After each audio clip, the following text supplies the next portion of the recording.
to Austin. Thank you. Thank you for having me. Sorry, I'm having trouble. Well, where would you like to start? This first little 5-minute segment is just kind of a prelude to what's coming up. What do you want to cover here today? Just God runs the world, and Jesus is the way and the life. And it's time to put Jesus first in the way that we run our businesses, the way we run our families, our businesses, and the way we run our country. Seems good. Man, yeah, I mean, it's just, I mean, I sure hope this doesn't get worse. I mean, everything seems decent to me.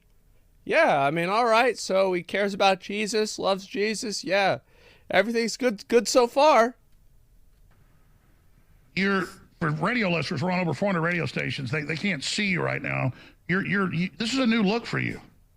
Oh, no, I've been wearing a mask for a while. Ah. Yeah. So this is an archetypal example that the mask is off by putting the mask on? People could take it how they want to take it. It's just, you know, it's interesting if you look at a Michael Jordan or something, you would load up all these pictures and he's smiling and he's holding a basketball, he's jumping from the free throw line, and then you look at Phil Knight and you barely can see a picture of him and he's got his face covered. So I don't have to show my face, it's me. Okay. That's my right. Absolutely. Well, that's what Hollywood wants to do, though, is to control everybody through images. Exactly. So I'm in control of my image now. It's no longer the people. He's right. Again, I feel like there is an argument to be made that Kanye West is the freest man in America right now. There is no one else pulling the strings. People that froze my account. It's no longer the people that threaten me. We've got past the threats. They tried to throw me in jail for the truth. And, you know, people believe me. And people see that I wasn't crazy on what I was talking about. And they tried to write it off, and they keep trying to write it off. But the truth is, the more and more I'm faithful to Christ, the more and more he's going to keep unlocking the blessings. You know, he set it on my heart to build communities, to build farms, to build schools, to build the choir. But when you do that, you have to be really obedient. Hey guys, could you not talk in the back? I'm like really hypersensitive to sound. If you guys want to talk, just go in the other room, please.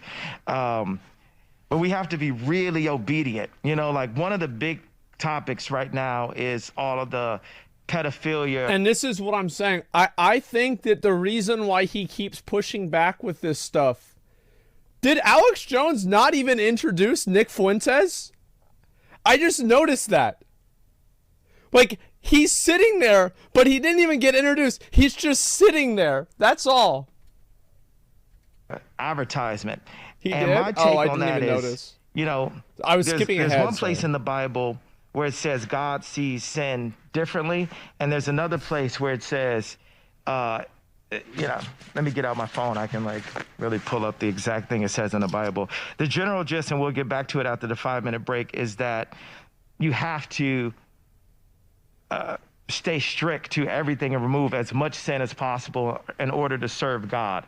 And when people look at pornography, when a grown man is looking at a grown woman have sex on camera, you're still looking at someone's daughter, and you're looking at a lot of times someone that is the product of pedophilia.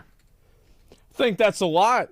I mean, I think he's right in a sense that, like, obviously, like, there is pedophilia problems with like porn stuff for sure, and like there are instances where yeah, this does happen, but like, I mean, couldn't you just say that, like, if you're fucking somebody else, you're fucking somebody's daughter too? I mean, like, I think that's kind of the same thing, really.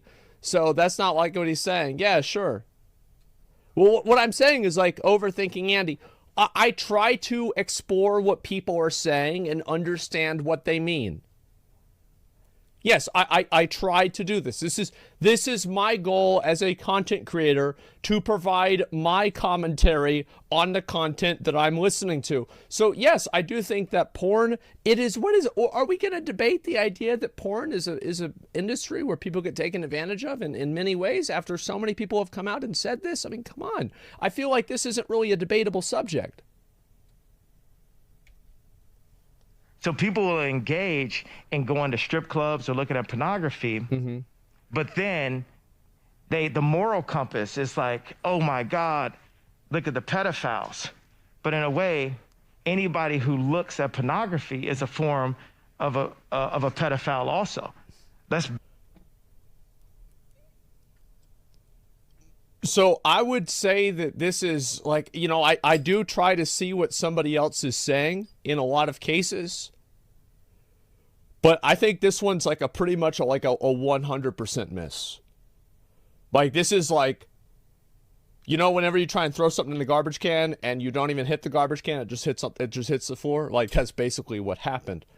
Yeah, there's no shot. Now, is there a chance that he is saying this to alleviate pressure from Balenciaga, who is a partner of his that is recently involved in this like weird fucking scandal? I would recommend you guys to look into this because it is really fucking weird. That is the best way that I can assume the reason why he was doing this. But they dropped him. That's bad. If they dropped him, I don't know what to say. It's not evil, it's just weird. I feel like with the things that I saw about the Balenciaga stuff, I feel like there needs to be an investigation into this. Like, somebody needs to be held accountable, and we need to figure out what exactly happened. That's what I think. Let's bank it all in. It's very simple. We're not going to be talking about all this moral code and these standards right here. Yeah. It's either Christ said so or Christ said no. Yay, powerful information. I totally agree with you. Back in 60 seconds to join over 400 radio stations. Nick Fuentes in the studio. Everybody, tell everybody you know, tune in now, Infowars.com/show. Let's break the internet today. Stay with us. Light Zone. Because to be fair, he did. He did break the internet. Absolutely. Like, it's actually incredible how, if they ever unbanned Alex Jones on Twitter, I genuinely think that it would shift the entire political conversation in the entire country. I could easily see this. Truth is stranger than fiction. Yay. Maybe more controversial than Alex Jones or Donald Trump now. I mean, we're about the most controversial people in the world, and obviously the most attacked and demonized. He's here. Nick Fuentes is here as well. America First. We're going to have Ali Alexander on, Owen Schroyer. This thing's going to go for the next 3+ hours as long as Ye wants to go. Some stations don't carry the first 5, but you just dropped some bombs that I totally agree that are huge, Ye. So recap that and continue on, sir. Okay. I'm thinking if it's 3.5 hours, I think we do half and half. I think we do half today, we do half tomorrow.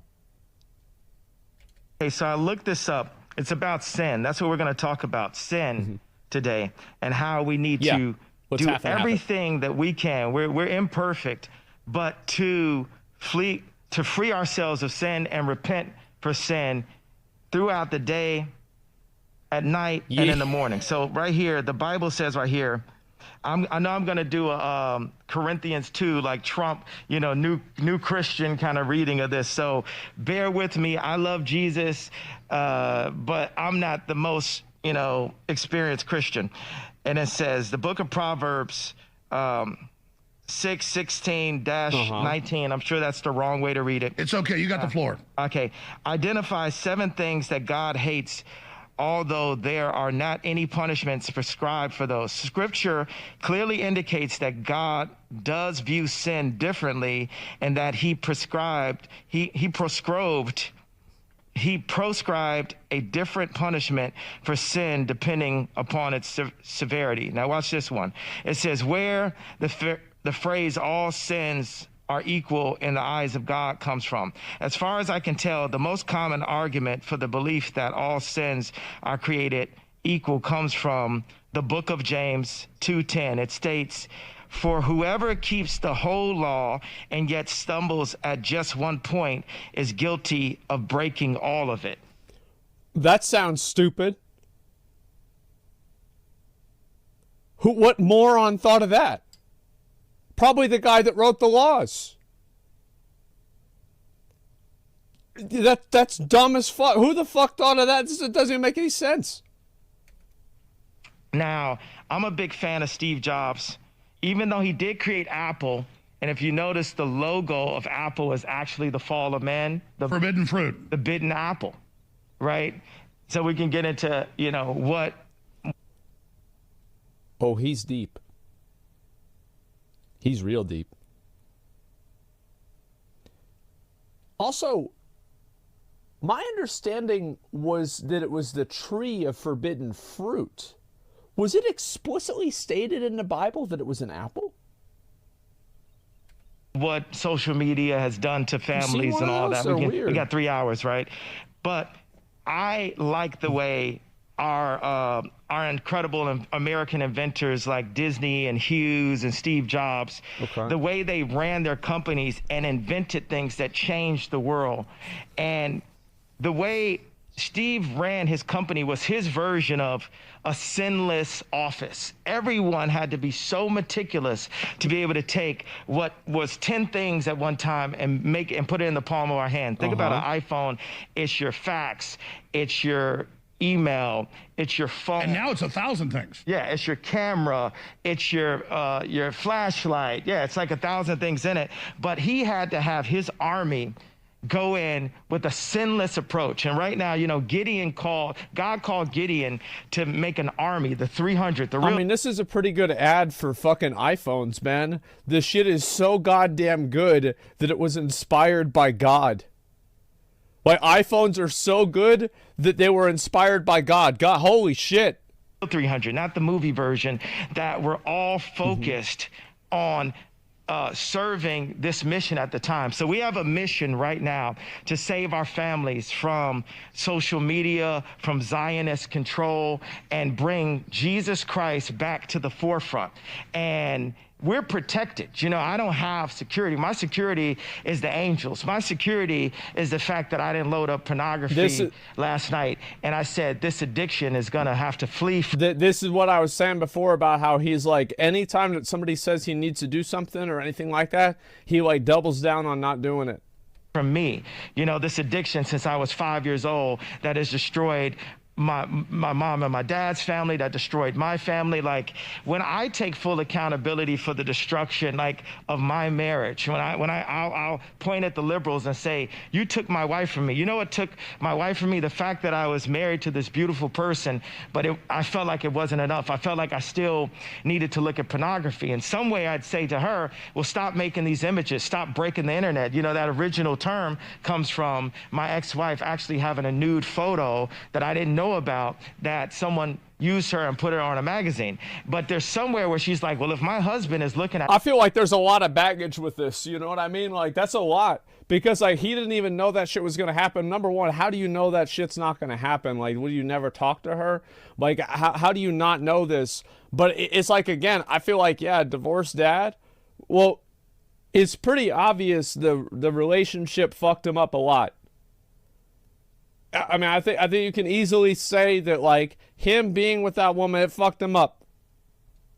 At this, I still want to be like the girls that are doing this, and this becomes people reliving the traumas, pushing the addiction. The pornography industry is not even a big industry. It's like less than $10 billion, right? So that means that it's not used for prosperity, it's used for disparity. By the way, George Orwell wrote in 1984, and he'd been the #2 guy in PSYOPs for OSS and ran propaganda for the British government, but he found out that he didn't like Hitler, but he found out that they were actually manipulated and created him. He didn't like the communists. He'd been one of them. He found out the British intelligence had actually created that and done that. And he explained in 1984 that pornography is something to destroy families, destroy our souls, and get us to commit. He wasn't even a big Christian, but get us to debase ourselves so that they could control us. Absolutely. You got alcohol and pornography are these legal drugs. Alcohol is a spirit. We're gonna go into the spirit of alcohol. All right, alcohol. Oh man, we getting into it. Yep. Let's just go to the facts today. Let's not just even do opinions. And I love how you brought that in, because now you got God's warriors coming together. Right now, okay, Nick Fuentes doesn't have a Twitter account. Alex Jones doesn't have a Twitter account. But hey, guess what, Elon? I got a Twitter. And today I'm going to have Nick and Alex tweet from my account. You like that, Ari Emanuel? I'm all about free speech. And the greatest threat is those that want to silence us. This is why it comes First Amendment. Yeah. Anybody trying to take your speech is the enemy. Absolutely. Well, and it's, I do find it a little bit hypocritical that Elon Musk said that he was purchasing Twitter to create a free speech environment. He says that free speech is the thing that's going to save the West and our civilization. But yet he is taken except. I'll be right back. What's that? Answer a phone call.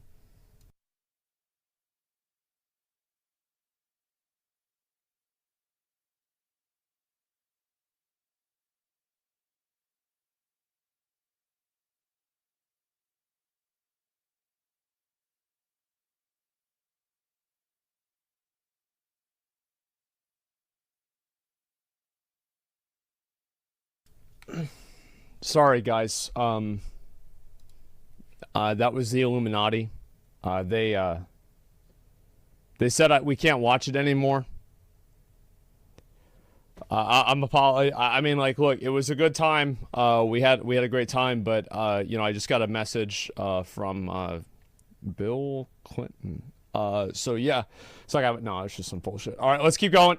Exception to you, Alex, for some seemingly specific reason, maybe personal to him, but definitely not. Nick Fuentes does this all the time, where he will take something that's actually a big deal, and then he will like minimize it, and then use generalized language to make it seem like it didn't really happen or it's not important. He does the same thing with the Holocaust, and so yeah, it's like this is a very common trick, and Nick Fuentes is very good at speaking. And so this does finesse a lot of people. But the truth is that, yes, obviously Alex Jones got removed from Twitter because he used Twitter to propagate something that was deemed in court to be slander or libel or defamation. It was defamation, excuse me. And because of that, he didn't get brought back on Twitter. Now, obviously, it's Elon Musk's decision to bring him back on or not. It's Twitter's decision. But I think in the case where somebody is using your platform to, you know, do things that are against the law, I feel like it makes sense that they wouldn't want Alex Jones back on. No, he didn't. He got removed for insulting a journalist? Well, I have no idea. It's understandable. Yeah, I mean, the thing is, like with Alex Jones, it's a very interesting question. Like, should he be back on Twitter? There's a part of me that says yes and a part of me that says no. The part of me that says no is obviously, like, I mean, this guy used it to propagate this bullshit, but at the same time, he did serve his time. He's, you know, like, he's been judged by the court. Who is Twitter to judge him? It's hard to say what the right decision is. I think it's one of the cases where there is no right decision. Principled. So I think it's time that the people finally demand a real victory here. We've been at war, essentially, since Trump came down the golden escalator 7 years ago to put America first, to put Christ first, to free the internet and do these kinds of things. And here we are all this time later, and it seems like we've stagnated. I want to keep in mind, the reason I didn't vote for Trump the second time is because he didn't free the fucking internet. Like, I'm still so fucking mad about that.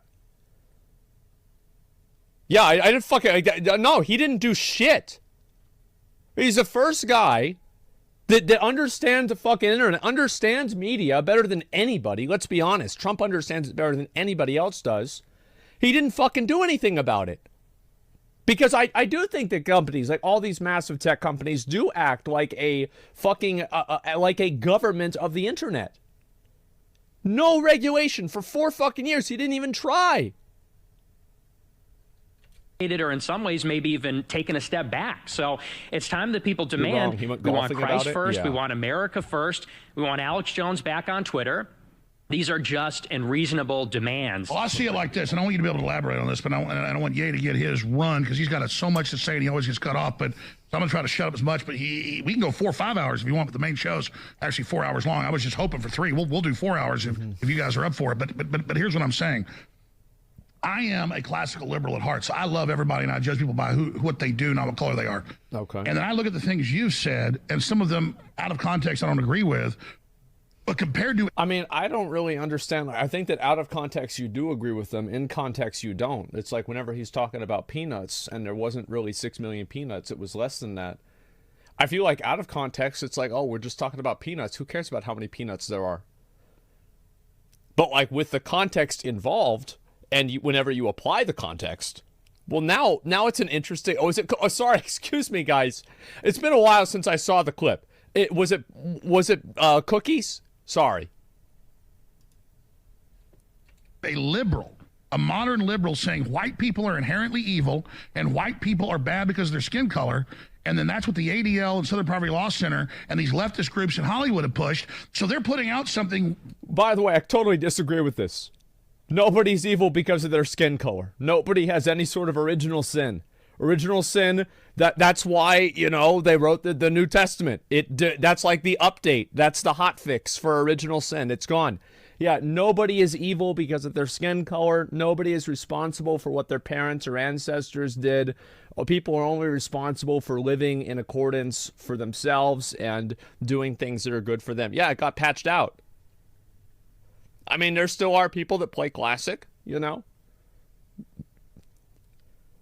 I don't think I'll make that joke. All right, let's keep going. Beyond even what Hitler said, but reversing it onto white people, and we're supposed to sit there and accept it. And then Ye comes out and says, hey, you know, I see kind of a mafia running things, and then he's the devil. No, that's bullshit. Yeah. Sorry. All right, we're going to curse a little bit less on this. Yes, Reverend. I'm going to try. I'll stop.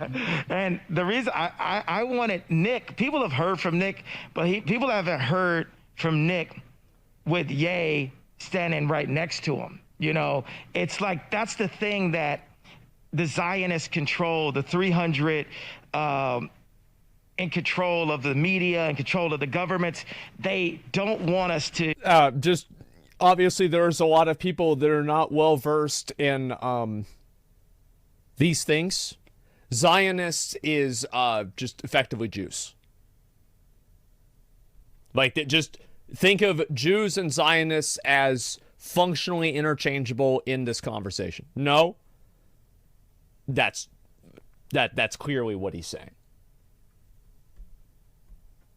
That's the way he's using it. So how many people, whenever he says Zionists, how many of these people do you think are sympathetic or on the Jews' side in his mind? Or Jews themselves? How many, whenever he says Zionists, in his mind, 0, 5%, it's 100%. Absolutely. That's the way he's using it. I'm not saying that it means that, guys, please understand. I'm not saying it means that as a dictionary definition. I'm saying it means that in the way that he is using it. Connect to each other. Like my dad said, okay, they say you're anti-Semitic, but they say he's a white supremacist. And he's asking me, well, what's the difference? I said, Dad, there is no difference. It's just... Well, yeah, there is no difference. That's why we fought a war against it like 80 years ago. Because we realized that there wasn't a difference. That was like the whole point. Separation and confusion. They want to separate and confuse the Christians and make us afraid to stand next to each other. A Christian can stand next to anyone. We can go visit R. Kelly in prison. We can go talk to Harvey Weinstein. That's what Jesus did. Yes, because Jesus can save everyone. But if the Zionists can get us so afraid that... So I know he's going to be using this word, and it's going to be a big point of contention, so I want to bring this in. This is a Wikipedia article. I can find other sources as well. I just want to make sure his movement that espouses the establishment of and support for a homeland for the Jewish people centered in the area roughly corresponding to what's known as the Jewish tradition of Israel. Yes, these are people that are generally pro-Israel. So I just terrible source. Okay. Okay. Let's go ahead. Let's use Britannica Dictionary. All right. Next, Jewish nationalist movement that's had its goal of the creation and support of a Jewish national state in Palestine, the ancient homeland of the Jews. Do we need another one? Do you want another one? How many more are we going to go? Guys, I'm not even trying to prove this. All I'm saying is that whenever he says Zionist, in his mind, this word is interchangeable with Jew. Can we just fucking accept that? It's obvious. they're going to do what they've been doing to me, attempting to put me in jail, freeze my accounts, smearing me on the media. You know, I do find it to be questionable and worrisome that somebody can have their bank accounts removed for speech that is unfavorable. I find this to be very questionable, and I worry where the conclusion of that is. All of these things, you know, you put on the whole armor of God. He's lying? And they will not be able to break your spirit. And by the way, we can do 3 hours on this subject, and you do 5 hours on it. And let's just get it all going now, because I want to get into everything about your plans to try to bring jobs to America, unifying people, running for president, all those other issues. So I'm not still. He's lying? Well, then, okay. Well, if he's lying, then I'm not. Then what I'm saying doesn't apply to him, right? So like, it's not even a conversation. Turn us away from that. I'm just saying, let's just run with it as far as you guys want to go, and then I want to get into all the other topics that surround things. Oh, beautiful. So where do you want to start? Well, I mean, I would just start with this. There are good people from every group and every type of culture. And we Uh-oh. Uh-oh. Here we go. all know that. But definitely the left, when it was America defeated Hitler, calls their opposition Hitler. When both my grandfathers almost died in the Army Air Corps, both of them almost died. One of them crash landed after a mission and got all broke up. The other one got hit in a German air raid in North Africa. My grandfather was a pilot in World War II, and he met my grandmother there. She was a nurse. And he'd only done like 18 of his missions, and then he had a concussion, and he was the captain. Yep. And then his buddies went up the next day and blew up over Italy. And he was always freaked out about it. Never really talked about it until he died, but when he died, we read the letters and all the awards he had and stuff and the things he did after that.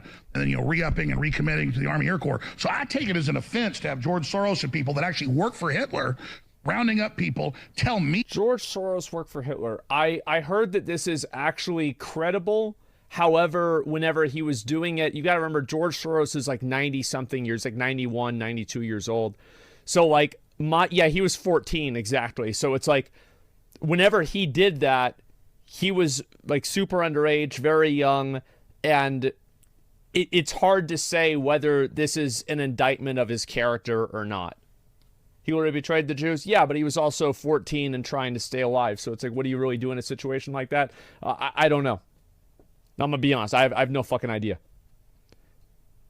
I'm a Nazi when I almost don't exist when my grandfathers went over there. So I got a lot to say about this as well. It's just nuanced with the whole thing that's going on. But expanding on that. By the way, I'm not trying to draw a conclusion with that. I'm just providing context for what he's saying. I'm just saying that, like, yes, there is an element of truth in this. Yeah, give us, because I want you to go wherever you want. So just let's just have you talk for 10, 15 minutes more before me and because we got a lot to hear from Fuentes and he needs to be heard, but we want to hear from Ye. Go ahead. Well, I said with Ali Alexander and Nick Fuentes that we're like the SWAT team of free thought, and I go on with this battle ram at the door, and then they come in with these laser beams and have that information, and we work together as a team. A lot of times in media, they want to single out one person and burn them to the core. That is a Zionist approach, and they're asking me. Well, what he's saying makes sense, right? Is like Kanye West is the tank. And then, like, Nick Fuentes and, like, that other guy, they're, like, the mages that are casting, like, Blizzard behind him. Like, no, it makes, like, the metaphor that he's using actually makes a lot of sense. To use that same approach. Well, hey, don't say all people, just say specifically the businessmen. And then I go on Lex Fridman and I say who it's specifically, and that's still not enough. They're still taking it too far. Everyone knows and agrees now that it's like a reverse version of American History X, the scene when they put the guy's head against the curve and kick the back of it. And now people are like, wait a second, the so-called crime doesn't deserve the punishment. What did I thought? Well, that's right. You're not Hitler. You're not a Nazi. You don't deserve. Who's ready? I'm really glad that Kanye West doesn't like Hitler and he's not a Nazi. So far, this has been okay. You know, he's got some interesting opinions on, you know, different stuff. But yeah, in general, he's not a Nazi. He's not a bad guy. Sure. To be called that and demonized. Well, I see good things about Hitler also. I love everyone, and Jewish people are not going to tell me you can love, you know, us, and you can love what we're doing to you with the contracts, and you can love what we're pushing with the pornography. Edward Norton is such a good actor, man. Like, that movie was so good because of him. I remember watching it like that. He was such a good fucking actor. Wow. It's great, yeah. But this guy that invented highways, invented the very microphone that He's talking about the Autobahn, and actually this is something that this is my understanding of history. It could be wrong. People can correct me. Is that, you know, after winning the war, World War II, Dwight Eisenhower obviously went on to become president, and he modeled a lot of the interstates that we have here in America now, like, you know, we have I-35, for example, off of the German Autobahn, because he thought that it was very easy to get around to Germany because of it. So that's, yeah, he didn't invent it. No, he did not invent it, but that's where our stuff came from. And so also with the Volkswagen, Hitler was extremely influential, right? You could say instrumental in making Volkswagen happen, and, you know, with the VW Beetle. Yes, this did happen. I use as a musician. You can't say out loud that this person ever did anything good, and I'm done with that. I'm done with the classifications. Every human being has something of value. Well, I feel like obviously nobody's saying that, because like that's I don't think anybody's really saying that, because like people still use VW Beetles, right? It's not like you're not able to have one of those cars because it was involved with Hitler. I don't think anybody's saying that, but like the thing is, like it's like a scale, right? Where it's like, yes, this guy made a nice car and he had like a good driving system, and the microphone thing is like, I don't know a lot about that. I understand like this is an element of truth, but I think that percentage of truth is like 5 or 10%, whereas the other ones are like, you know, 70 or 80. Anyway, so I think people can acknowledge that, like, yes, obviously the Beetle came out of the Volkswagen came out of Nazi Germany. You could say that this was true, but it doesn't mean Nazi Germany is good because it made the Volkswagen. You see what I'm saying? Like, it's, yeah, and like, ironically, in the same way, it's not like Graduation is any worse because Kanye West is going on this tirade. Right? I mean, you listen to Graduation and it's just the same as whenever you listen to it in high school. It's the same thing. So it's like you're separating, like, the fundamental idea is you separate the art from the artist, and that goes both ways. That they brought to the table, especially Hitler. How about that one? Ari Emanuel, how you like that one? Hey, Ron, you going to do anything to fix Chicago? And so this is another example, what I'm saying, where like Kanye West will always go too far with this kind of stuff, and not go too far as like my judgment, but go too far as his judgment, and try to become even more extreme. Well, I am worried about the thousands of black folks down in the month of Chicago, but let me expand on that, because that's a nuanced issue. Yeah. You know, my grandfather grew up in Dallas and from a pretty wealthy family. Right. Also, Hitler was born Christian. I've actually studied some of the history on it, but it's very interesting. I feel like I would not really classify Hitler as a Christian. I think that Hitler was way too into occult stuff to be classified as a Christian. And it's not like I'm not classifying because he killed a bunch of people. No, I'm not classifying him by like his own behavior. He was a Catholic? Yes and no. And like, that's the weird thing, right? So like Hitler, like my understanding of this, and I actually find this to be incredibly interesting because it's the most recent example of a modern society actually trying to recreate like ancient knowledge and ancient meaning. My understanding is that like the Nazis tried to find a lot of like ancient relics like Ark of the Covenant and shit like that. Like this was something that they genuinely considered to be legitimate. Now I find that very interesting. Now, to be fair, Ark of the Covenant does not necessarily, I mean, of course, that's fine. But I would say using the Ark of the Covenant as a weapon is like, you know, I think you can make the argument that, like, if you're doing, I don't know, it's weird. grandfather, grew up, and actually some of his family spoke some German. There's a lot of Germans in Texas. Yeah. But did you know that he grew up next door to the inventor of air conditioning and the inventor of one of the major inventors of refrigeration? And so my issue was, growing up, my grandfather told me the stories about some of the inside baseball and the things that went on. But later, I'm going to get into that. I'm going to tell you some stuff about Hitler that you might not know directly that happened to my people I knew. I'd love to hear everything, because guess what? We don't get to hear. It's hidden. Even like our truth, the fact that African Americans were in America before the Pilgrims. That truth is hidden. That we are. Is that true?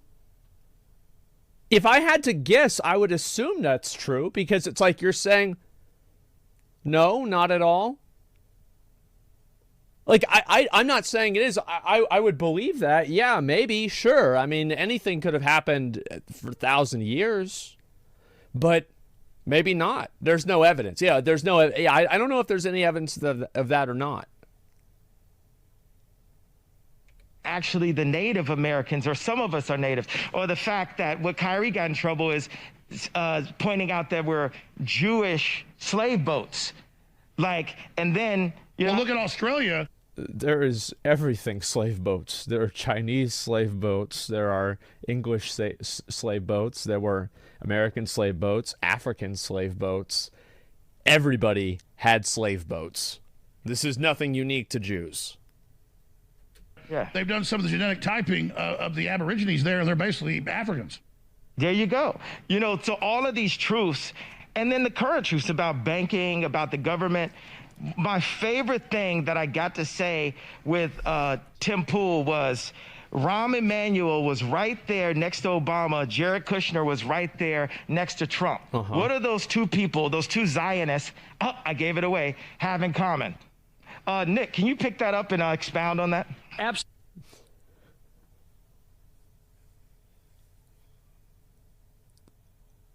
What do those two people have in common? Well, what do you guys think they have in common? So a good old 3-letter word. I wonder. Absolutely. Yeah, and it's interesting because you've been going on these interviews with Lex Friedman and with Tim Pool and Piers Morgan, and they always say, well, don't talk about a group, talk about the individuals. Yes. And I would point out, one, it's hypocritical because in the same interview, Tim Pool said, well, wouldn't Ye be so great for the black vote? You can say the black vote, but you talk about Jewish businessmen, and somehow that's a problem. You can't talk about groups when it's one but not the other. It's a good point. You can't categorize people in any way or shape or form, and then assuming that people will vote in a monolith is bad. Yeah, it's a good point. Sure. The other thing is that there is something baked into the cake in Judaism which affects how they're brokering these kinds of contracts with entertainers like Ye. If you look at the Talmud, which is a real Jewish holy book, or part of the holy book, there's the written Torah, which is the Hebrew Bible. There's the oral Torah, which was written down as the Mishnah and then interpreted in the Talmud. In the Talmud, it says that Jews have to treat Gentiles differently than they treat other Jews. There's all kinds of examples of this. They say that if you act... There are a lot of examples, and the thing is that whenever you use this kind of stuff, I think that everybody knows, for example, a lot of the crazy stuff the Bible says. I don't think that it's necessarily fair to take every single line of the Bible and every single line that was in or written in the Torah or the Talmud or anything like this, and then assume that the people that are Jews now, their actions are a result of this scripture. I think this is too big of a leap. Incidentally, if a Jew indirectly kills a Gentile, there's nothing even wrong with that. There's nothing morally wrong with that. They say that for a Jew to have... I don't think that's true. Because, I would assume inside of Israel, which is a Jewish state, if a Jewish person kills a person who is not a Jew, the Jewish person will face some sort of repercussions. So... I'm pretty sure you can't just go around killing people that aren't Jews in Israel just because you're a Jew.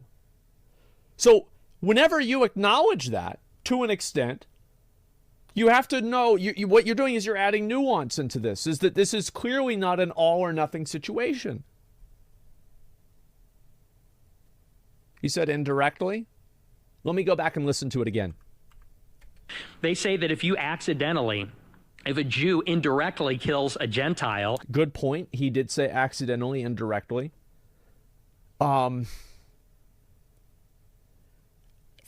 like manslaughter, right? I don't know what Israel's laws are. So like that's way too, like, I have no idea at that point. But I feel like this is just probably not true. This is, again, people that are using a book from 2,000 years ago, interpreting it as if people that are doing things bad to them are working off of that book because the people are bad now. There's nothing even wrong with that. There's nothing morally wrong with that. They say that for a Jew to have sex with a Gentile is comparable to bestiality. They say that the semen of a Gentile is like that of horses. They also say that you can't give a gift to a Gentile. A Jew is not permitted under the Talmud to give a gift to a Gentile. They're not permitted to charge each other interest, but they're encouraged to charge Gentiles interest. What do they say about pedophilia? I mean, I feel like a very easy way that you can analyze whether this is something that is in line with what Jewish people are doing today is there are a lot of Jewish people. Are they charging each other interest? Are they sleeping with people that are not Jews? And if the answer is yes, then you cannot use the literal text of the book as a benchmark and a guide mark of what they're doing or why they're doing it. It's bad logic. They say that that's, in some cases, licit. Well, I mean, here's... So you're telling me in their holy book, it says it's okay to be pedophiles as long as it's not another Jewish person. That's something that came from Adam. I'm not 100% sure on that. Well, let me just get this out front. I believe in free speech, and that's why I want you to be here and be able to say whatever you want. I'm quite the historian from a lot of multifaceted views. So at a certain point, I'm going to give my nuanced views of this because there are power structures and there are mafias and there are cliques and there are groups. And there is certainly leftist Jews that call everybody Nazis they don't agree with. If you don't want open borders, or you don't want your guns taken, or you don't want to take a shot. The ADL had a meeting 2 weeks ago and said, Alex Jones... I don't think this is a leftist Jew thing. I think that there are a lot of leftists that say that. And I think that it's stupid to say that. I don't think somebody is a Nazi because they don't want illegal immigrants in the country. They're not a Nazi because they want to have a gun. This does not make somebody a Nazi. And I think the problem with using the word Nazi is that Nazis, like, didn't they used to make furniture with people's skin? Like, this is like some real, like, actual nutso shit. Like, you cannot go and compare the two things. Skin lamps, yeah. The occult ones, some of them, yeah. Laughs books, yes. An agent of evil, he should be taken off the air. He's the devil because he doesn't want you to take 4 shots. And I'm like, what are you doing? Okay, well, let's assume that's not true because I know seems to be a point of contention. What I'm saying is that whenever you are attributing people that have disagreeable political views to a historical group that was so horrible that they were responsible for killing millions of people. And this is not just with the Holocaust, but they were responsible for killing millions of people and doing horrible things. We fought a massive world war over it. This is not proportional to somebody not wanting illegal immigrants in their country. And I think that you devalue the word of calling somebody a Nazi. What is a Nazi? It's not somebody who has disagreeable political opinions. Calling me anti-Semitic. I'm not against groups. I don't get into group politics. Adam. But you just did, because he said that it was leftist Jews that were pushing this. Here, let's go back and listen to it. And Alex Jones is an agent of evil, or you don't want to take a shot. The 80 Nazis they don't agree with. And there is certainly leftist Jews that call everybody Nazi. There it is. And so he did say it. Now, he could easily come back and say, well, yeah, but there's leftists, everybody that say that too. But it's like, yeah, but why categorize it that way? Nazis they don't agree with. And I'm like, what are you doing calling me anti-Semitic? I'm not against groups. I don't get into group politics. I mean, that sounds pretty bad. Like, you can't categorize people by a group and then say you don't do that. Adam, I mean, sorry. I didn't mean to say that. Alex. Yes, sir. I've got the perfect answer for the ADL. They are going to Anti-Defamation League, by the way. have to listen up. What we did is we brought Netanyahu with us. I mean, I'm in the twilight zone right now. I think everybody is. What do you have to say? What do you have to say to Alex Jones right now, Nick Fuentes and Ye? It was bad. It was bad for Trump to meet with Nick and Ye. Okay. I had no idea your voice is going to sound. I just want to, people that are saying that Kanye West isn't crazy, how is it that you can watch this and think to yourself, these are the actions of a sound mind? The guy's nuts. Like, that's all there is to it. He's absolutely fucking nuts. And if you saw this person right here that you're looking at on the screen in the supermarket, you would intentionally walk way around them as to not aggro them. You will stay outside of their aggro range. Whenever they're looking around, you intentionally make eye contact with something else. Like that, Netanyahu. So you don't like Benjamin Netanyahu? I just heard about this guy 2 weeks ago since like the tweet, and I thought he had a funny name. I heard he's like really into like, he's like a super killer, and I could die for saying this. So in case this the last time you ever hear from me. Well, look. No, yeah, it's always what it is. I find this to be unlikely that he doesn't know who he is at all. Could be trolling. I don't think he's trolling. Look, I'm glad you guys are here, and we can sit here and upset. All I'm telling you is, do you guys realize that the British government created Hitler, and the Milner Group put him in power, and there's something much more sophisticated? And I personally, and I also want to say, like, so the guy that he's talking about is this guy here, Benjamin Netanyahu, is an Israeli politician. I know. Shocker, isn't it? 9th Prime Minister of Israel. Another shocker. Yeah, that's clearly, like, he's making a joke out of his name, like Net and Yahoo, but he's clearly talking about this individual.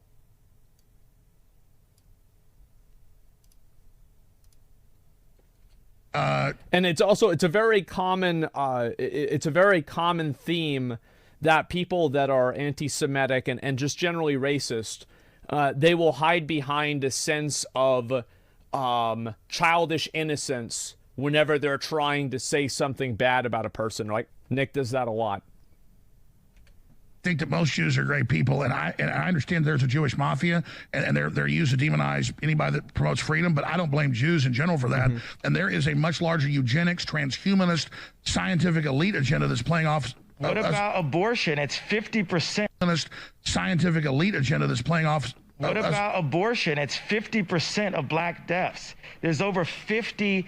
Hey, one of the papers I had, you're like, why is all? You're the director today. It's fine. The Margaret Sanger, Rockefeller-founded Planned Parenthood came out today and said, because of your white guilt, white people need to give money so we can kill black babies. I swear to God, it's in my stack. If I hadn't moved it off the desk, I could pull it right up for you. Why did I have you move it off the desk, Alex? Because it's cluttered. I'm not bitching. I'm just saying, everybody asks, where's my papers? I don't have them there as a prop. I can literally go, look. I don't know if that's true or not. I mean, I have no idea. I mean, it's completely beside the point. It's irrelevant. Agree with you. Look at this. They say white people help us kill black people for your white guilt. It actually says that. Now, I'm agreeing with you. Is it a problem with props? We can't. This is the voice of Netanyahu. Well, see, you get your mop. I'm going to find the tweet here. See, because I want to show you this. This is a big, guys. I sent it to you this morning. It was in the tweets. You pull it up. It's official Twitter of the eugenics death cult. Talk about Nazis. I mean, we're going to have Netanyahu step out for a second, okay, Alex? Oh, he's going to go? I'm leaving for now until it's another meeting, and then I'm going to say something. All right. You're not only an artist, you're a comedian. But Nick, that's what I'm getting at here is that is that Again, it was a it doesn't even matter. I just this is not the manifestations of a sound mind. Okay? This is not, yeah, this is not what a normal, like a normal thinking person is going to do. Alex is flabbergasted. Yeah, it's weird. It's uncomfortably weird. I mean, listen. And you can see Nick is obviously laughing along with it. I think that things like this were, this is something Kanye learned from Nick. I don't know this. I'm guessing. Fluoride in the water killing us all. They're injecting us with GMO. Oh, here's a question, and I'm not an apologist for Israel. I'm trying to be balanced here, and I believe in First Amendment. I believe in free speech. I endorse you, say whatever you want. Israel has, other than like Singapore and a few places, the most draconian mRNA injections in the world. They have the highest death rate from the shots. They are literally forcibly injecting them like Joseph Mengele, and Jews are dying in mass in Israel. So if the Jews are the secret group that runs it all, and I'm not denying that Jews run Hollywood, what I'm saying is... It's the Zionist. Yeah, but okay, well, why would the Zionists...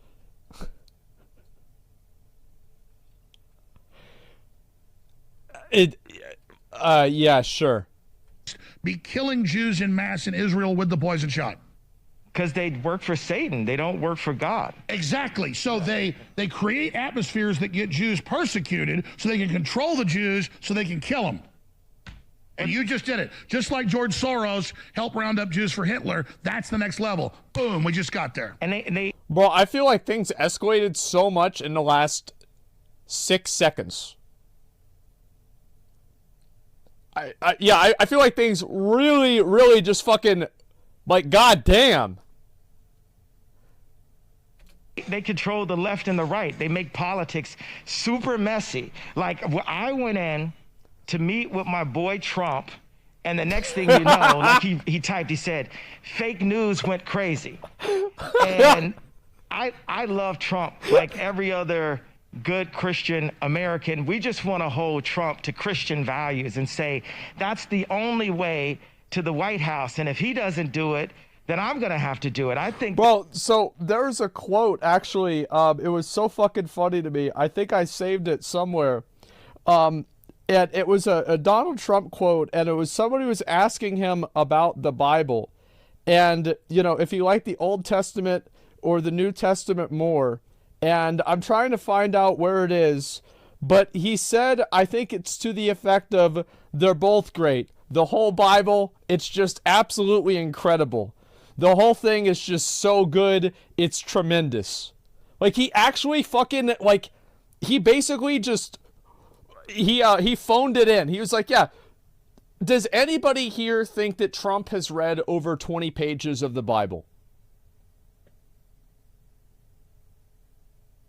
It actually read over 20 pages of the Bible in the last 20 years. Because maybe he went to, like, religious school early on, so, like, maybe he read it.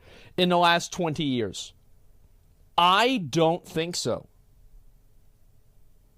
Yeah, I don't think he has.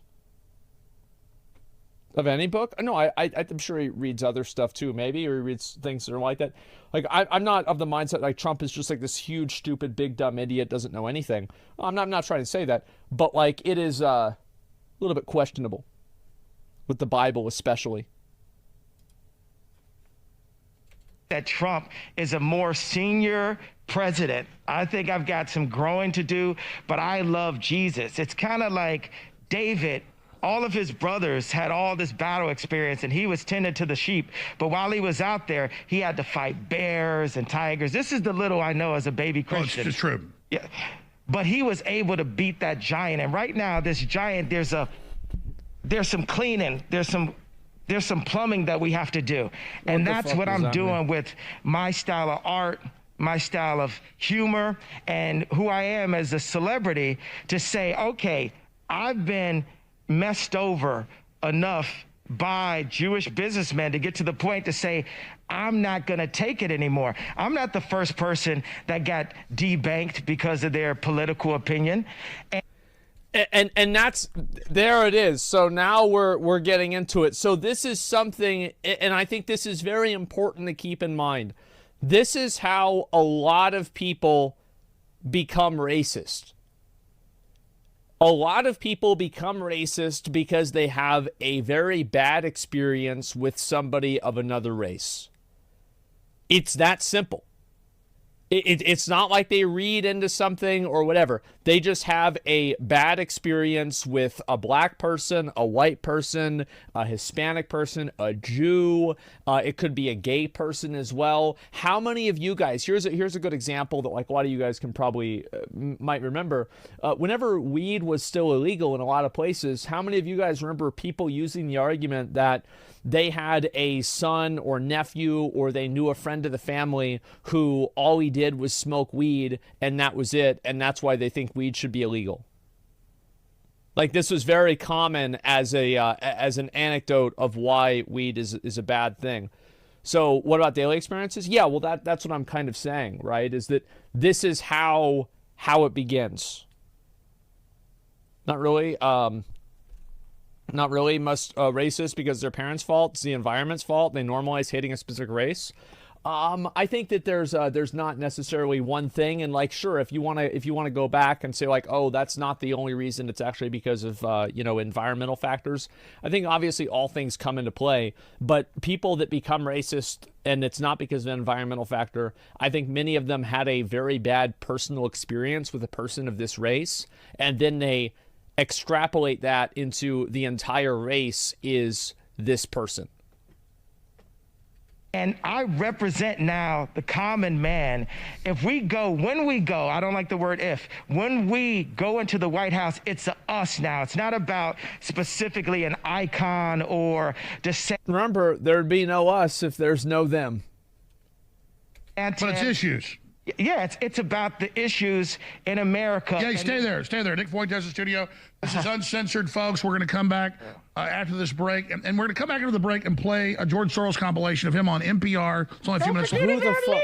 Him on NPR and him on 60 Minutes saying the best time of his life was rounding up and killing Jews. Ye never killed any Jews. So I want to know, how do I get the ADL to love me? Do I round up Jews in Nazi Germany? Do I get love then? Schwarzenegger said he loved Hitler. They gave him an award. I'm just saying, I don't like Nazis, and I don't like what some of the mafias are doing either. I like Hitler. Arnold Schwarzenegger said he loved Hitler? I don't remember that one. That's a bit of a surprise. It was actually probably the happiest year of my life, that year of German occupation. For me, it was a very positive experience. It's a strange thing, because you see incredible suffering around you, and in fact, you're in considerable danger yourself. But you're 14 years old and you don't believe that it can actually touch you. You have a belief in yourself, your belief in your father.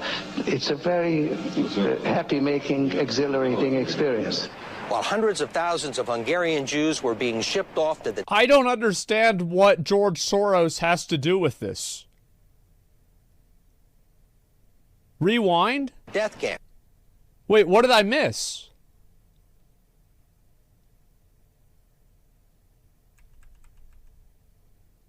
Wait, what did I miss? Right before the break. Okay. Do I get love then? Schwarzenegger said he loved Hitler. They gave him an award. I'm just saying, I don't like Nazis, and I don't like what some of the mafias are doing either. I like Hitler. It was actually probably the... Oh, that? Oh, yeah. I mean... Yeah, I mean, I forgot about that. Yeah. Well, this is okay. Now we're starting to really go mask off. All right. So anyway, I was just thinking about the George Soros thing. He's a moron for saying that. Yeah, it's dumb. Okay. Yourself. It can actually... Jews were being shipped off to the death camps. George Soros accompanied his phony godfather on his appointed rounds, confiscating property from the Jews. These are pictures from 1944 of what happened to George Soros's friends and neighbors. Okay. You're a Hungarian Jew who escaped the Holocaust by posing as a Christian. Right. And you watched lots of people get shipped off to the death camps. Right. I was 14 years old. And I would say that that's when my character was made. In what way? that one should think ahead, one should understand and anticipate events, and one is threatened. It was a tremendous threat of evil. I mean, it was a very personal experience of evil. My understanding is that you went out with this protector of yours who swore that you were his adopted godson. Yes. Went out, in fact, and helped in the confiscation of property from the Jews. That's right. Yes. Oh, okay. I mean, that sounds like an... That doesn't sound good. Yep, this does not sound good. ...experience that would send lots of people to the psychiatric couch for many, many years. Was it difficult? Not at all. Not at all. Maybe as a child you don't see the connection, but it created no problem at all. No feeling of guilt. No. For example, that I'm Jewish, and here I am watching these people go. I could just as easily be there. I should be there. None of that. Well, of course, I could be on the other side, or I could be the one from whom the thing is being taken away. But there was no sense that I shouldn't be there, because that was... well, actually, funny way, it's just like in markets, that if I weren't there, of course I wasn't doing it, but somebody else would be taking it away anyhow. In other words, whether I was there or not, I was only a spectator, the property was being taken away. So I had no role in taking away that property. So I had... Who gives a fuck?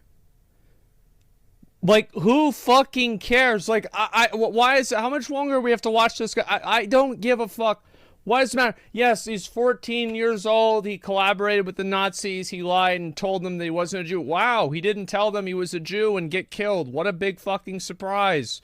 I don't know. It doesn't matter. George Herzog fucking like 95 years old. He's gonna be dead anyway soon. Who cares? No sense of Holy guilt. fuck. Are you religious? No.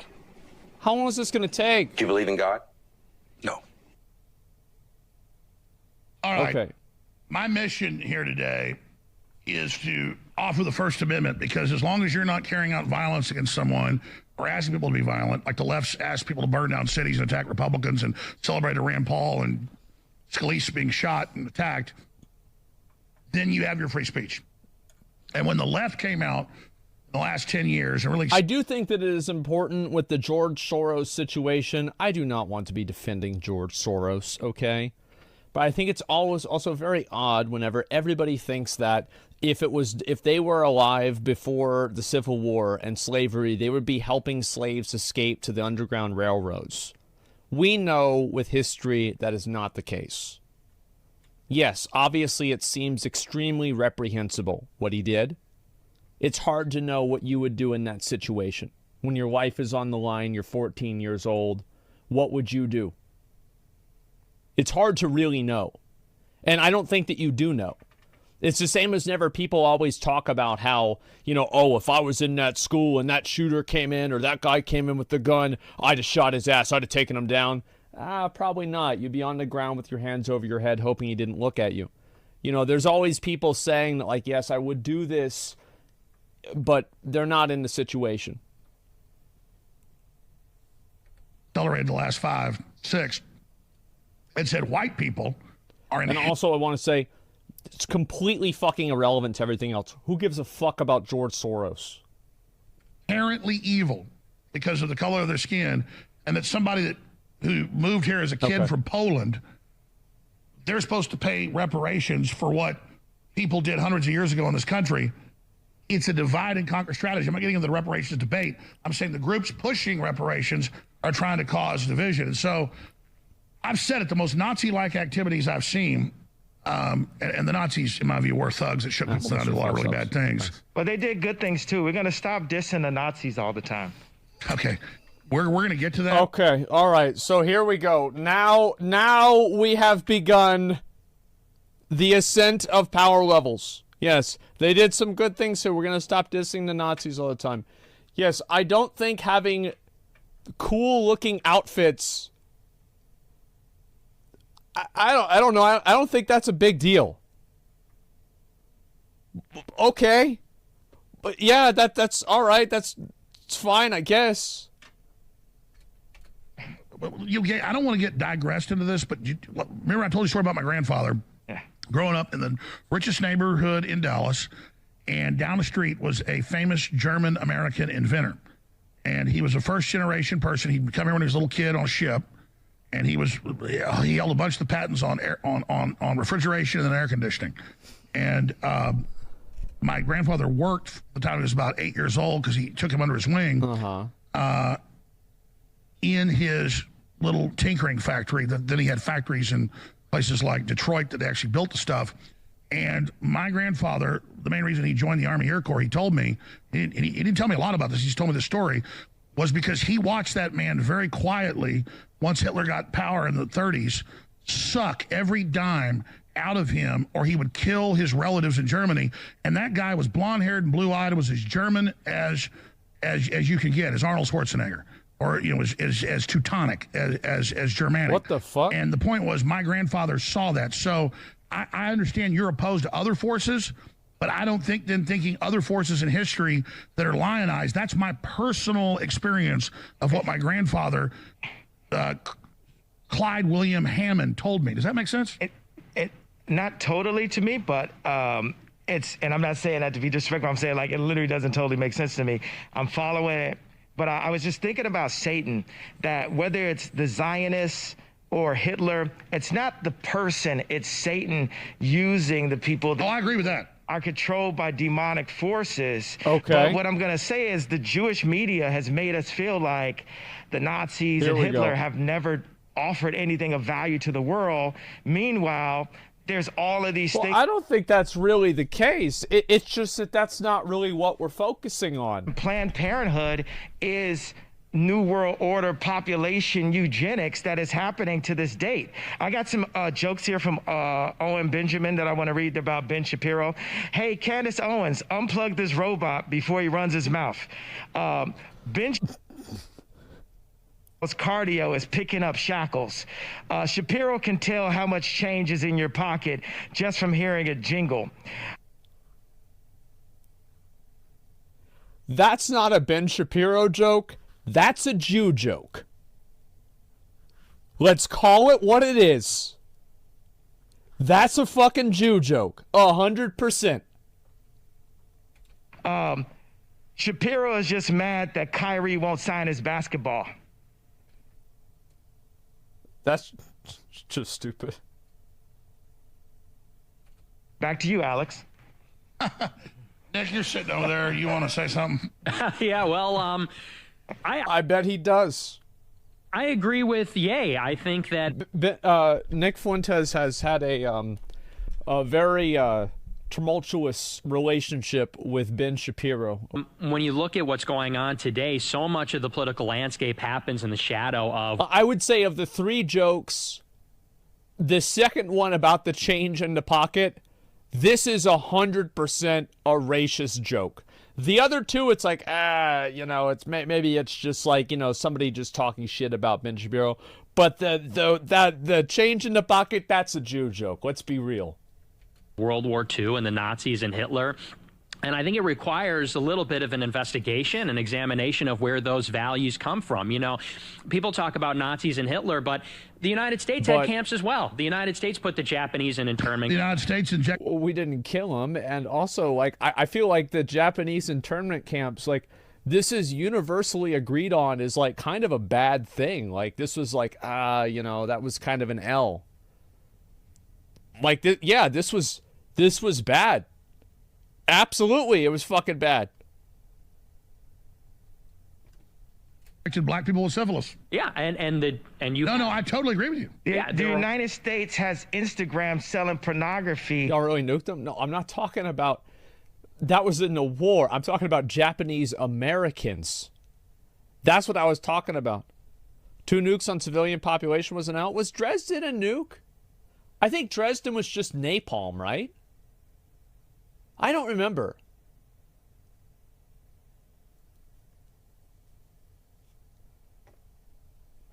Yeah, Dresden was firebombing? Yeah, okay. To little kids, and they're selling, people are selling, it's prostitution rings. Instagram. So is your point, let he without sin cast the first stone? Instagram is a prostitution ring. Like, I went 30 days off of Instagram, and it was the best part of the fast.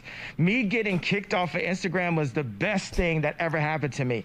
Because when I go to it, it's like watching it with the They Live goggles, which is something that This is it's a movie. It's like whenever there was like the white guy tries to get the black guy to put on the glasses, and it's like, oh, now you see the real truth. And it's like in the movie, everybody was like aliens. So it's like you put on the goggles and you can see what's real.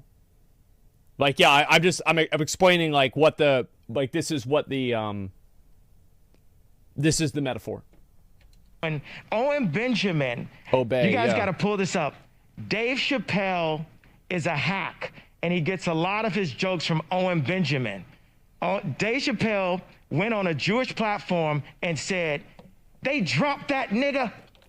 Dave Chappelle said, "They dropped that nigga," talking about Ye, and he called me Kanye, and I'm supposed to be his friend. Dave Chappelle does not believe in God and does not believe in Jesus. These are the kind of black leaders that what the fuck? What? He's a Muslim? Yeah, well, I mean, I think that Muslims hold Jesus in esteem, and Allah is just the Muslim word for God, right? that the Zionists put in front of us. And meanwhile, we want to knock Herschel Walker, but Herschel Walker changed his life for Christ.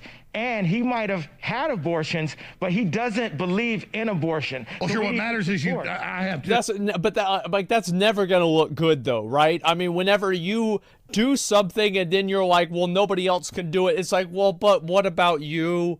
It's like, I get that, like, yes, you can intellectualize this beyond yourself, but like, this is just never gonna play well with people. It's just not. What matters is the heart. Yeah. Go ahead.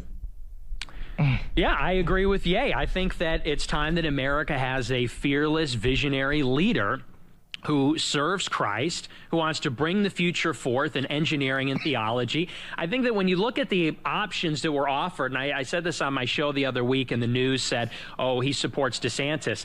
I said the moderate Trump... DeSantis? Nobody even knows. It's just somebody that all the left are all of a sudden... Well, let me raise that. Let me raise that since you guys got into this, and we'll do hours on this. Wait, did I cut you off, Nick? I want you to... Let him complete his thought. Go ahead. So the moderate Trump versus DeSantis will not produce any outcome where America or Jesus is put first. Israel is, or rather DeSantis is mobbed up with Israel and Mossad. Donald Trump, his speech, his announcement was written by Jason Miller, who's controlled by foreign interests. If there's... Which foreign interests is Jason Miller controlled by?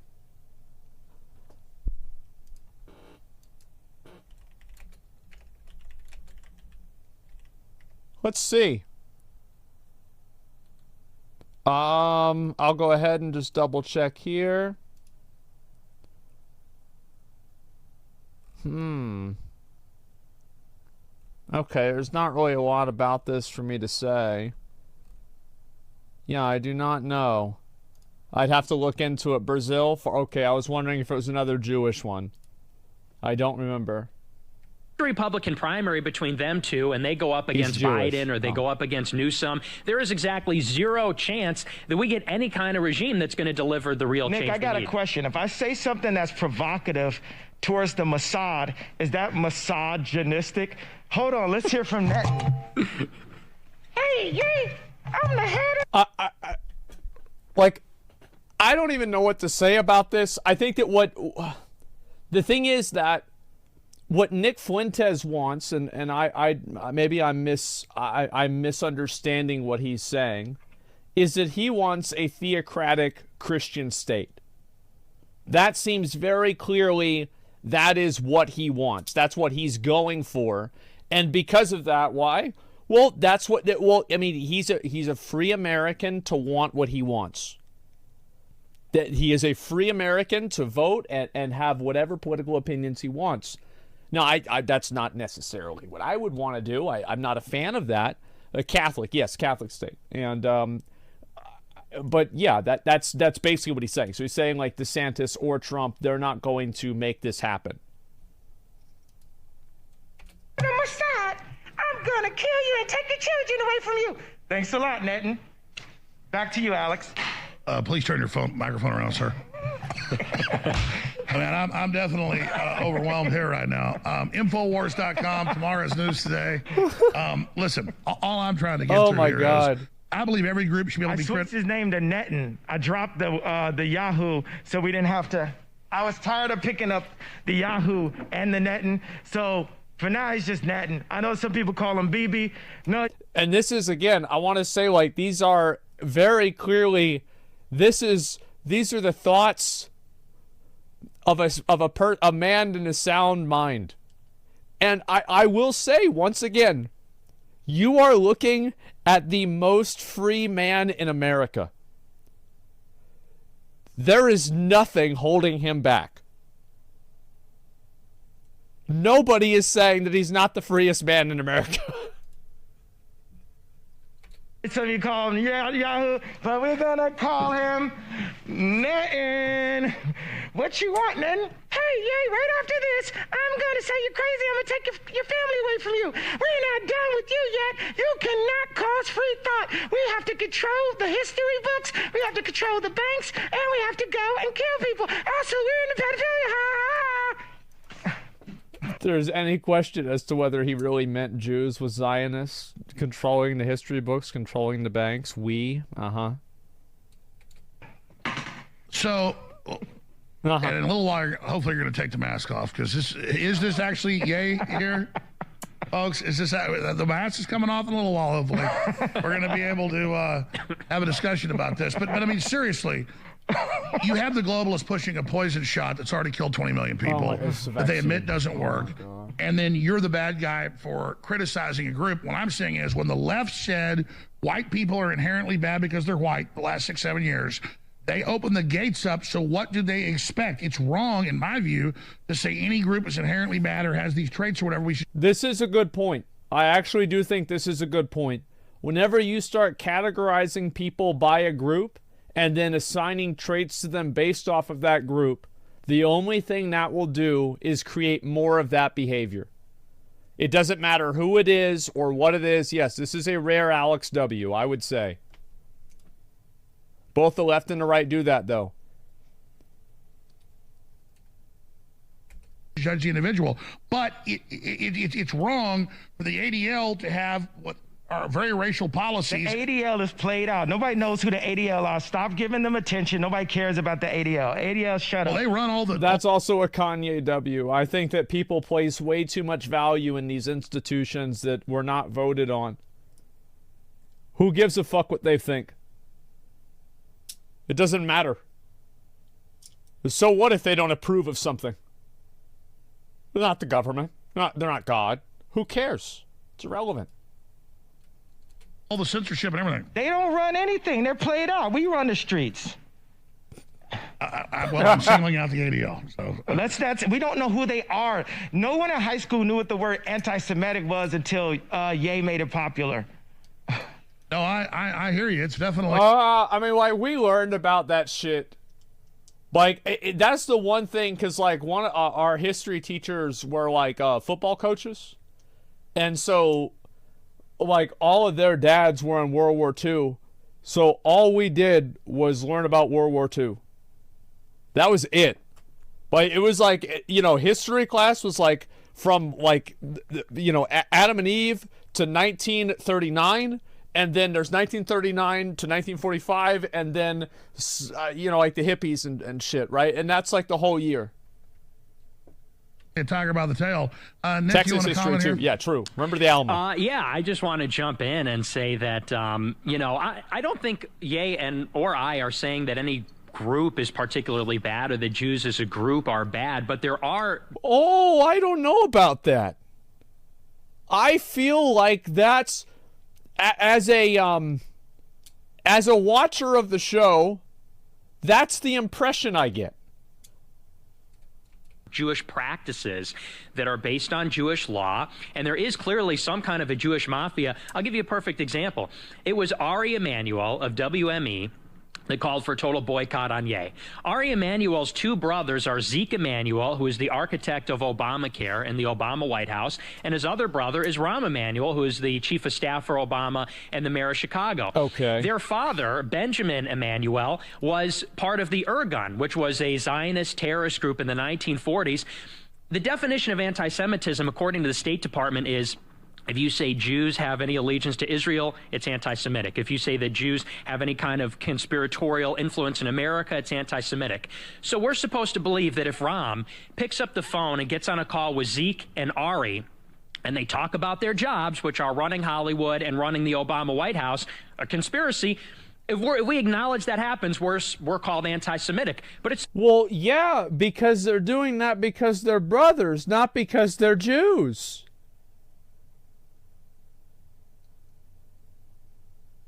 No fucking shit. Like, yes. the truth. It's a truth that they make those calls. And it doesn't mean that every Jewish person is in on it. There are good Jews like Darren Beatty and Laura Loomer. And, you know, there are lots of fine Let's have people. Laura Loomer call in. Also, it's like there's Jewish people that are basically hiding me under their floorboards right now, under their wooden floors. It's like a reverse version of the...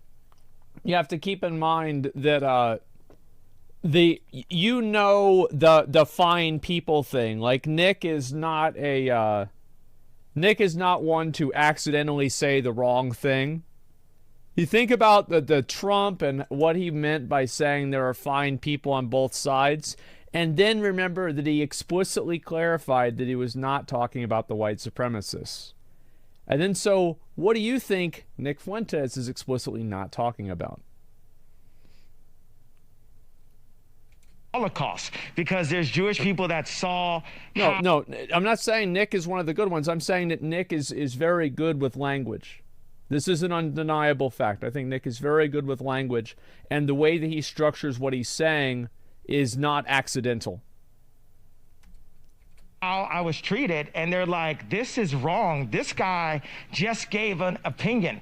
I didn't cause any harm. I didn't harm anyone. All I said is, and I spelled it wrong because I was drinking alcohol, and we see the Bible says you can drink, but the king should not drink, right? And I shouldn't have been drinking. I shouldn't have said death con. That was a $2 billion tweet, basically. Mm-hmm. I know. That's whenever he was saying he was going to go DEFCON 3 on the Jews. By the way, Kanye West said this. About getting... Which, to be fair, I will say that this is, in my opinions, grounds for removal of his account. I think that is...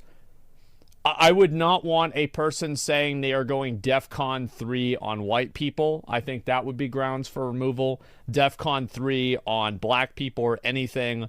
Like, yeah, this is like... I feel like this is a call to violence.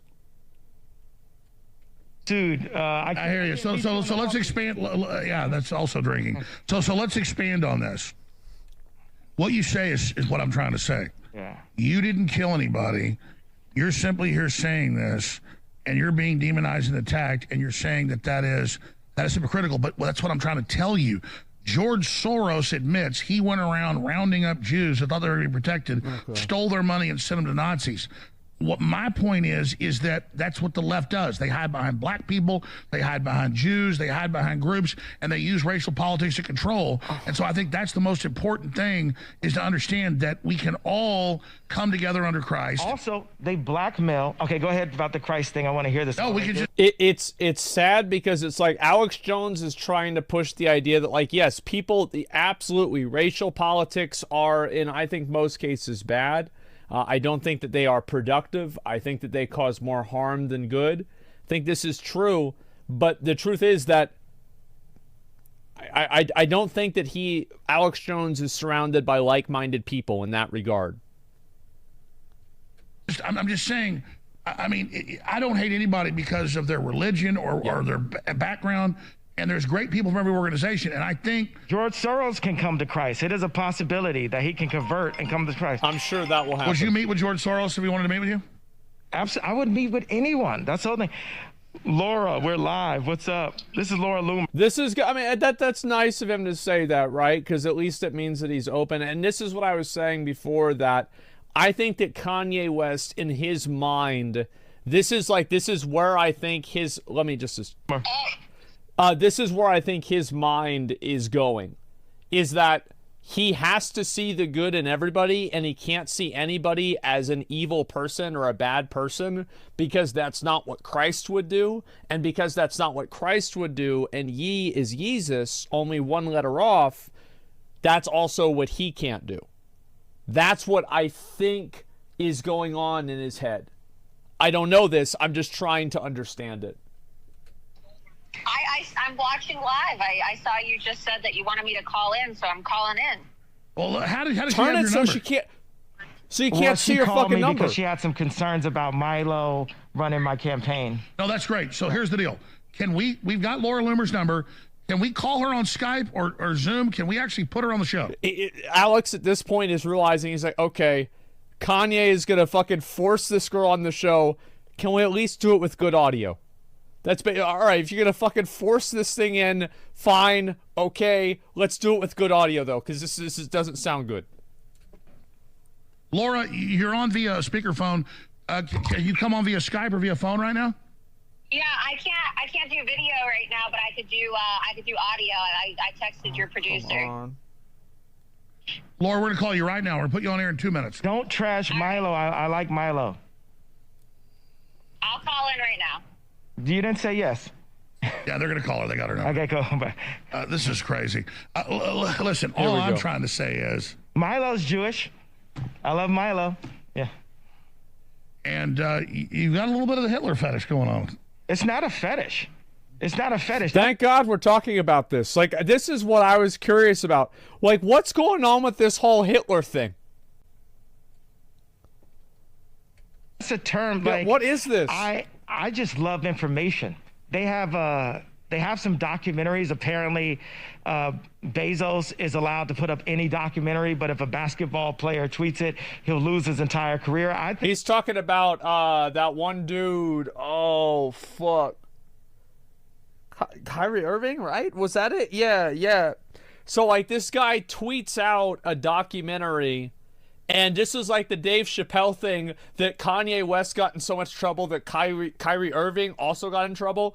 This is what he's talking about, is that the guy who tweeted out this documentary, apparently the documentary had some sort of link to anti-Jew stuff. I don't know what it was. I didn't watch the documentary. I'm just, again, providing context for what he's talking about. think that's... Well, that's where I want to go, because you've got millions, hundreds of millions of Chinese locked down right now by, and Chinese are great people, but their government in that country is the most racist, homogenistic, or homogeneous, actually, group there is. And all I'm saying is I really care about those Chinese people under lockdown because they want to use that as a model against us. I'm just kind of not...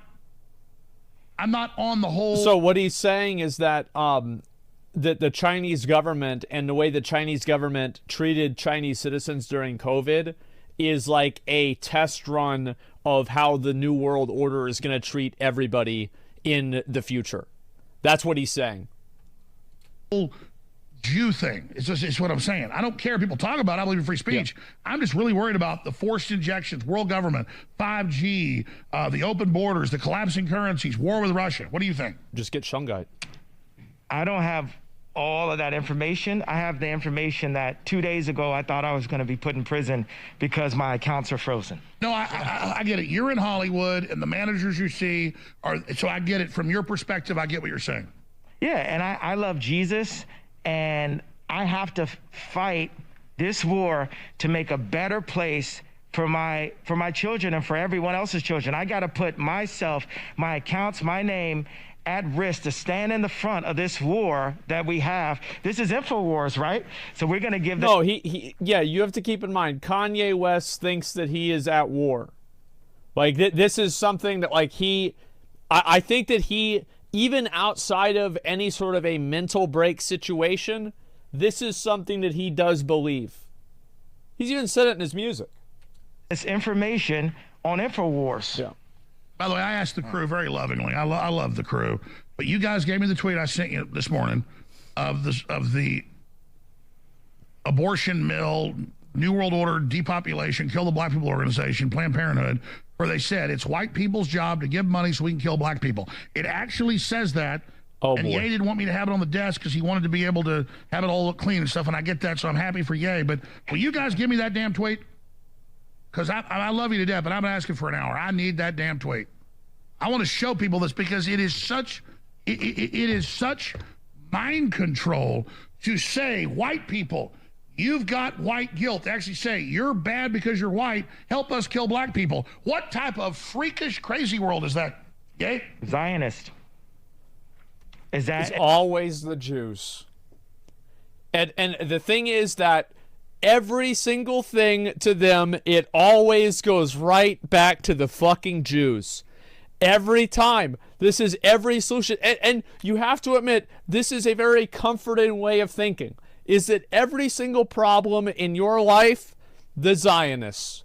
Oh, well, you know, guess what? Chipotle's closing early nowadays. Yep. They don't want us to eat. Who's they? The Zionists. That's right. He didn't say Jews. Oh, I'm sure he didn't mean that. Look at Nick smirk. Yeah, of course. That's what they think. Is that too wide of a idea, or do I have to just go specifically to who does that? But it's the devil. It's the devil. We all, like Grandma used to say, we all need Jesus Christ. And where I'm at, this position where God is, he's using me as a vessel. Everyone always knew that I was special, but now I get to be a vessel. And I feel... Guys, this is what I've been saying. Like, I told y'all this is coming. I told you guys this shit was coming. This is Jesus. What do you think?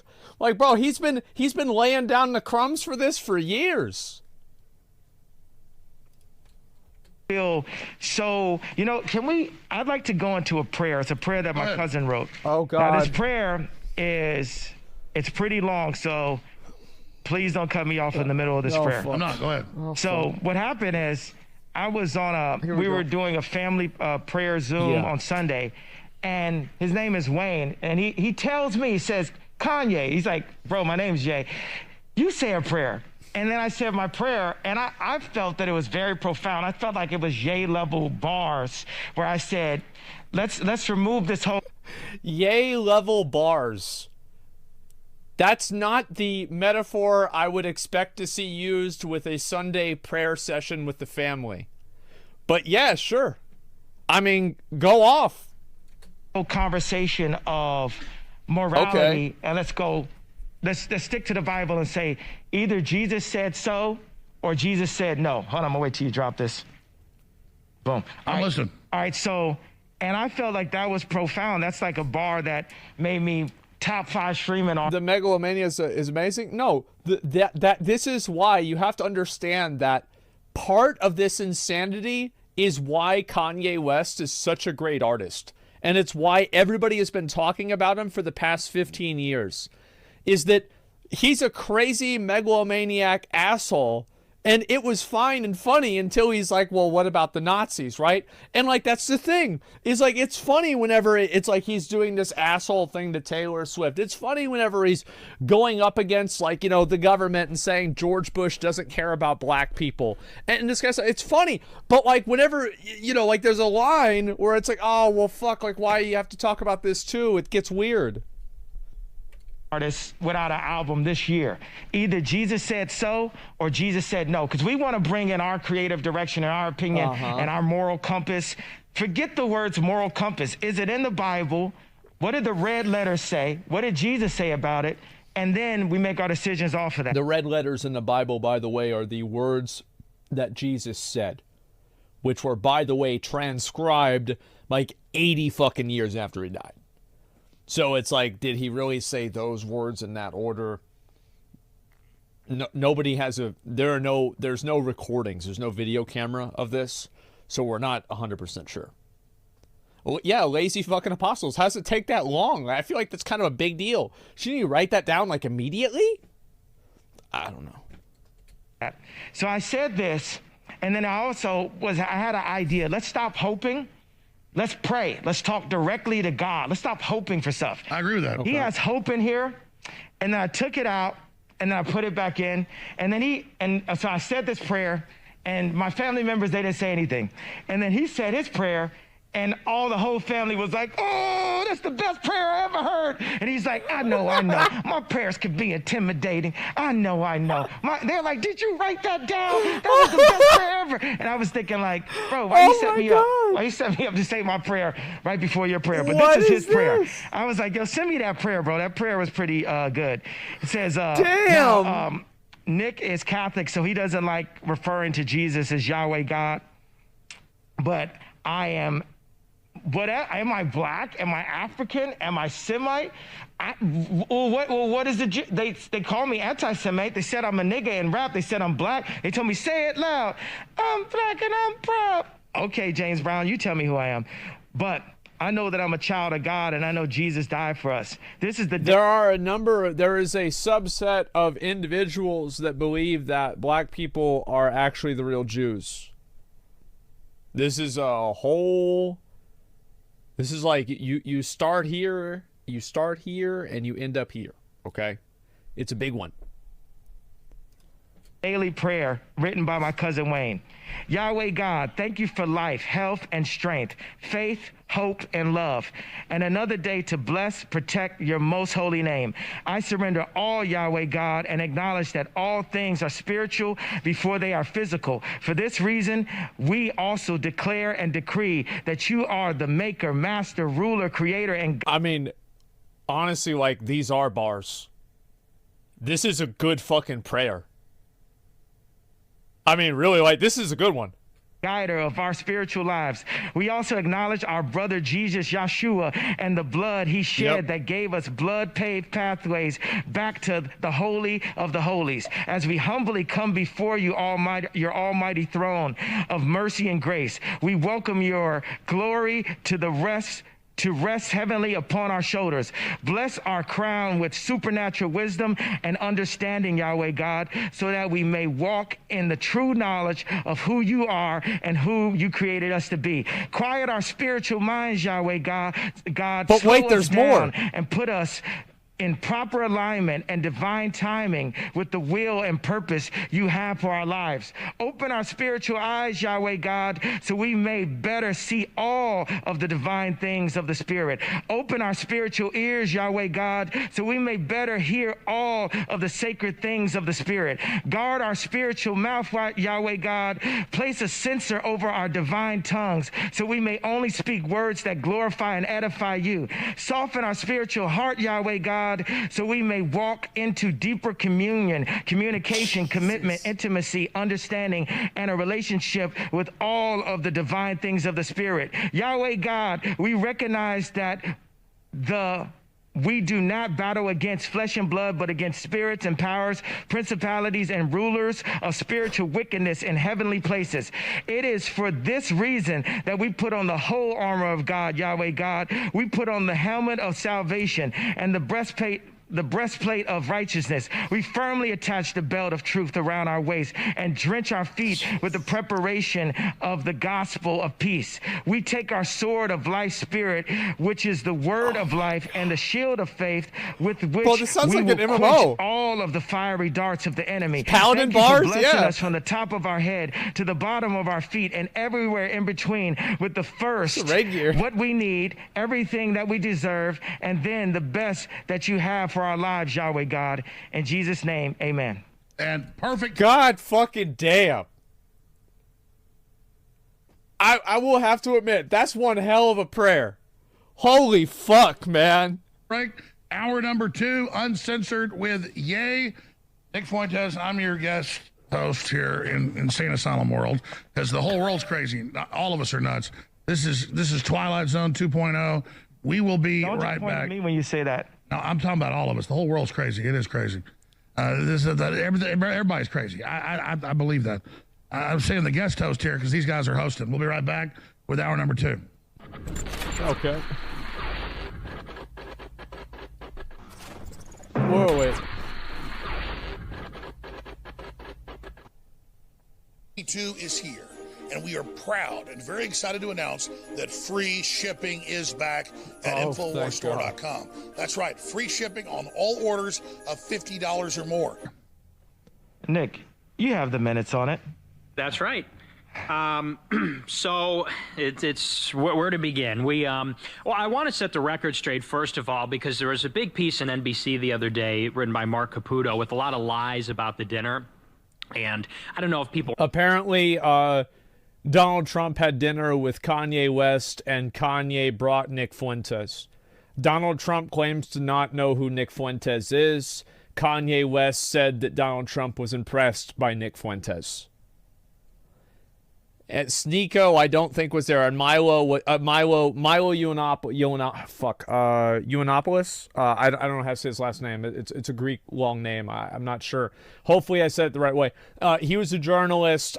This guy was like really popular in like 2016. He goes on Bill Maher, and then his popularity is like at a crescendo, and then people find out that he said like weird stuff about like. Like getting young boys or like young guys involved with like gay experiences, and it pretty much just canceled them. So like that's who Milo is. Or misquoted, or if bad quotes were given, but people are being led to believe that this was somehow a setup or an ambush to make the president look bad. That's not true. Ye loves Trump. I love Trump. We came to the dinner to have a discussion with him about the 2024 race. Ye had a proposition for him. And so a lot of it was really put together in the last minute. I didn't even really know until I was at Mar-a-Lago whether or not we would be at the dinner. It was something that Ye and I discussed on the flight there. And apparently, I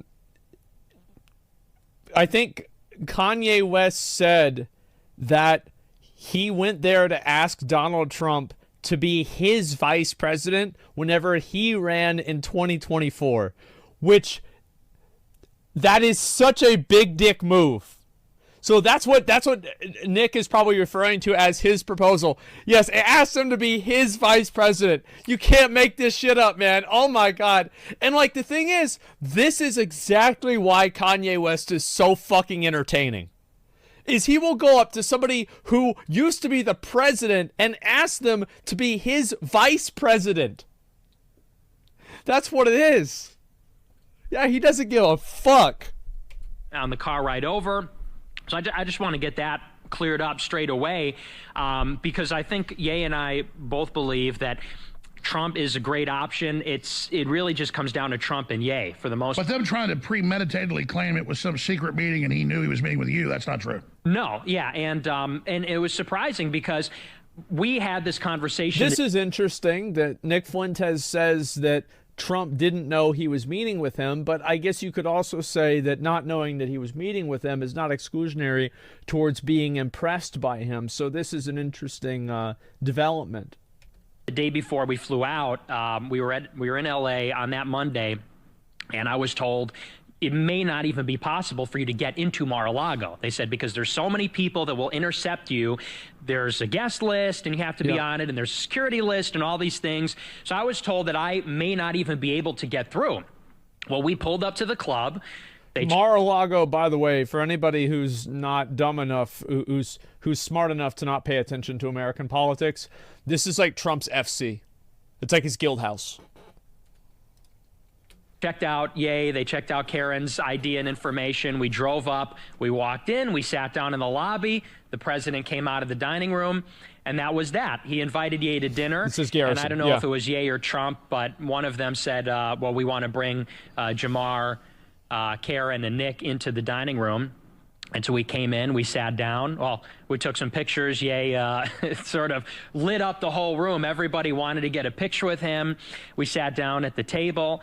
And I want to say initially it was a very pleasant dinner. Trump gave kind of the standard black voter pitch. He talked about the HBCUs, the opportunity zones, things like that. And then it turned out that historically black owned, basically historically black owned businesses. That's I think what the HBCU is. I don't remember. Oh, colleges, colleges. Sorry, not businesses. Excuse me, I was wrong about that. That Ye had accidentally sent a text message to a lawyer that both Trump and Ye share. and forwarded him some intel that Karen gave to us about how we were going to handle the Trump meeting and how to read his body language and the kinds of things that maybe we should avoid or things we might want to say. And so before, bro, like the dudes are like, they're sending him like, what is these like? It's like how to do the boss. Yeah, he's some like kind of a boss that they have to fucking figure out how to beat him. For the dinner, Ye accidentally forwarded that to a his lawyer mechanics, who right? then in the Mechanics. middle of the dinner Well, apparently thanks for 5 called subs. Trump to say, hey, Karen Giorno's involved. This is a setup. You guys are being set up right now. It was really just based on a misunderstanding. Uh-huh. And after that call, Well, who's this lawyer? do you mind if I say the name? Yes. It's, yes, you mind? Or? No, I don't. Okay, it's Nick Gravante. So he was texting I me. don't mind. I don't mind any names. I think Okay. that's the general. Just let him finish the entire story. So, because we pulled up in the car and Ye said, here, I'll forward you these notes. So he forwarded it to me and I said, hey, I didn't get the text. And we kind of brushed it off and we found out later he meant to send it to Nicholas Fuentes. He sent it to Nicholas Gravante on accident. So the dinner was actually very pleasant. It was very... Oh, I know what lawyer this is. I think this is the same lawyer that Alex Jones used in his case. Yeah. Yeah, we know this guy. friendly. Ye picked out a song to play. He put on Say You Will off of 808s. And then Trump said, oh, I don't know, let's put on one of your hits. So he put on Stronger. It was very congenial. Well, then in the middle of the dinner, Trump gets this call because Nick Gravante apparently sent the text to one of Trump's guys or somebody. Somebody called Trump and said Karen is giving Ye intel because Karen worked for Trump. She ran the state of Florida during the Republican primary in 2016.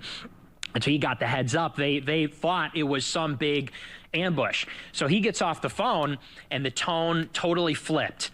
And he starts telling Ye these stories about how some of his black constituents had betrayed him. He told the story about how he got ASAP Rocky out of jail. He told the story about how he got the NBA basketball players out of the Chinese jail. And the moral of the story was, if you go against me, if you're disloyal to me, I'll crush you. That was kind of the subtext of the story. Fucking Trump, man. What do you expect? Trump's like the fucking godfather? Well, the thing is, he did get ASAP Rocky out of jail. And he did get those guys out of the Chinese jail. The thing is, it happened. From Trump. He said that Kim Kardashian, he said some nasty things about her because she endorsed Joe Biden after Trump released, what is it, Alice Johnson. Alice Johnson from prison. He commuted her sentence and then gave her a pardon, so he felt betrayed by that. And then this is somebody who Kim Kardashian was trying to get Trump to let her out of jail, and he did. And Ye made the proposition and said, hey, I'd like you to be my running mate in 2024. Yeah. And Trump I gave him the opportunity. I didn't say I would like him to. I said you have the opportunity. So he actually, okay, yes. Kanye West goes to Trump's garrison, Trump's FC, his guild hall, and he invites Trump to be his vice president. The audacity, I love it. It's so good. And this is right after Trump just threatens indirectly to make sure that one of these guys goes to like a Chinese jail or something. It's like, these are real people. This isn't like a movie. Like, this couldn't be a movie because the script, like, nobody would accept the script. Like, this is just so fake and ridiculous. Nobody's going to believe it. Right. Yes. Be my running mate in 2024. Yes. And, would he wear a mask as well, though? I think it would look cool. I do think it looks cool. So he sat back and folded his arms and he kind of smirked and he sort of dismissed it. But then he got a little bit heated and he said, you can't win. You'll never win. Don't run. You can win at a lot of things, but you can't win at this. And then he turned to me and Karen and said, you guys are smart. I know you work for him, but don't lie to him. Tell him he can't win. And, you know, I love Trump and I love Ye. And so I'm looking at Trump. And then I'm looking at Ye, and I'm looking at Trump, and Ye, he's telling me. It's an awkward situation. They say you're a white supremacist. Are you a white supremacist? No, not at all. Well, spend some time on that. Yeah, you know, I'm a Catholic. That's a good thing for Dot. That's a good interview question. Spend some time on that. I like that. I'm Christian, and so I believe that I know that sounds white supremacist right there. I think that, like, My assumption is that Nick Fuentes is not necessarily a white supremacist. He is more like a Christian state supremacist, if that makes sense, right? Whatever you want to call that. That's what it seems like to me. But it's not. Go ahead. Yeah. Well, I believe that we're all children of God, and so I think that Is he an ethno-state guy? I don't know if he is. I've never seen any info, and that's the question. I'm not saying I don't know, as if like I don't think that's true. I genuinely have never seen any data or interviews about that. Well, link me something. If you tweet it at me or something, I'll watch it off stream and see for myself. Black, white, red, brown, whatever. We're all siblings in a certain sense because we're created by God. Yeah, it seems like Christian I do, though, believe nationalist. that there are races. There are black people, there are white people, there are Hispanics. Yes, okay. And these differences mean something to people. They mean things to each other. That doesn't mean that we can't get along. That doesn't mean... But the left's saying it's bad to even have a culture. They're saying none of us can say I'm this or I'm that. Right. They want to melt us all down. That's what globalization is. They want to globalize the government, the economy, and the population. They want a global government. They want to globalize the economy through free trade. With no culture. Exactly. And the population through immigration. And they want to make it so that in 50, 100 years, there are no distinct nations. There's no distinct peoples. So nobody can stand up. And this is and you remember, like, Alex Jones just did his book, The Great Reset, okay? So, like, this is, like, Nick Fuentes knows... What he just did there is, as I said, slippery Nick. Okay, he's very good at this. He obviously was asked to talk a lot about like his opinions and his feelings about like being a white supremacist or something like this, and he shifted over towards something that is like global government because he knows that it will distract Alex Jones from the original question. This was clever. Dumb. Right, just a slave class, undifferentiated. That's what they want. Slippery Nick? This is the future president you're talking to right now. Is Nick your running mate? He's not old enough. Yeah, Nick, how old are you? Like I'm 24. Yeah, that's what I thought. Maybe in a few cycles. And Trump loved Nick. He looked at me, he said, "Where did you find this kid?" He had no idea until, what's the guy that wrote the speech that you didn't like? Jason Miller. Jason Miller lied afterwards, after they found out who you were. And what did Jason say in the press to start off? Because it started to be like a series of lie after lie after lie and fake. It wasn't a tweet, it was a truth social after truth social after truth social. So give them So basically a tweet. Yeah, I got it. the rundown on that. Yeah, so initially, we didn't publish anything about the dinner. Okay. It was rumored that Ye went to dinner with Trump. Then it was rumored that I was at the dinner because I walked through the airport in Miami. Then there was a statement from Jason Miller, who spoke as a representative for Trump, and he said, well, Nick Fuentes was not at the dinner. And it was only at that point, which was a lie, it was only at that point when we began to respond. And Ye said, he can't say that. Nick was at the dinner. That was a lie. But I mean, I actually like That's true. Trump should have taken accountability for it. That I think that is true. Yes. the speeches that Jason Miller wrote. Maybe, I mean, he was just scared. Who was scared? Trump? No, I mean, I think Miller thinking it was a setup, but I mean, I think that's what they thought. They thought, oh, this is a setup. And I think that's where that fear came from. But people got to stop lying. Our leaders, our politicians have to stop being afraid and being so political, and we have to put Christ first. And if anything comes from this, like the best thing that could come from this is I'm the president of the United States.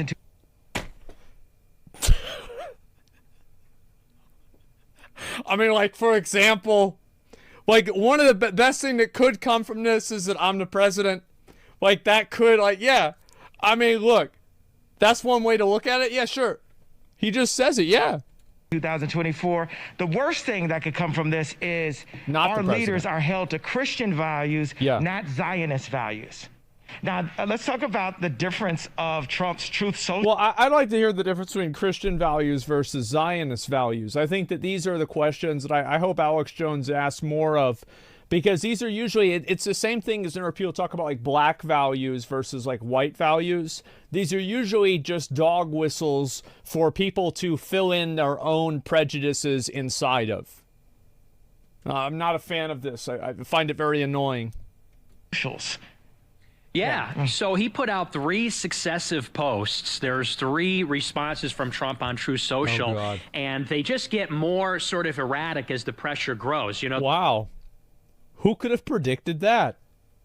The first one, he says, it was a very uneventful dinner. I did meet with Ye. The next post was, I don't know who Nick Fuentes was, and it was totally uneventful. The third one, he says, Ye, a very troubled man who happens to be black, came for badly needed advice. And so it just kept getting more and more sort of... Yeah, and like that, this is the problem with Trump, is that Trump is never able to take accountability for mistakes that he might have made. It's always somebody else's fault. It's very annoying. It's like somebody that you're raiding with, and it's like, it's always lag. Somebody else was standing too close to me. You didn't tell me what to do. My add-on was messed up. There's always something wrong, and he blames it on somebody. It's just so fucking annoying. It's never his fault. Of angry and erratic, and I think what Ye's getting at, I don't want to put words in his mouth, but Trump is surrounded by handlers. He's surrounded by people like Jared Kushner and Jason Miller. He's got 3 campaign managers. Jared Kushner bailed because he got what he wanted out of Trump, right? What did Jared do when Trump was in office? He got the Abraham Accords. Yep. Jared Kushner with his best friend Bibi Netanyahu at 666 Fifth Avenue. Jared Kushner? Guess what Jared Kushner is? Just guess.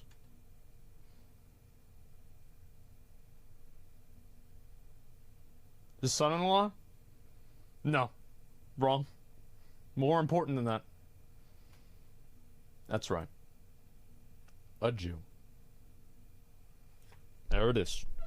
Another Jew. By the way, I know you guys are mentioning the Ashes of Creation live stream. I do plan on watching that. There is a lot of content for me to go over.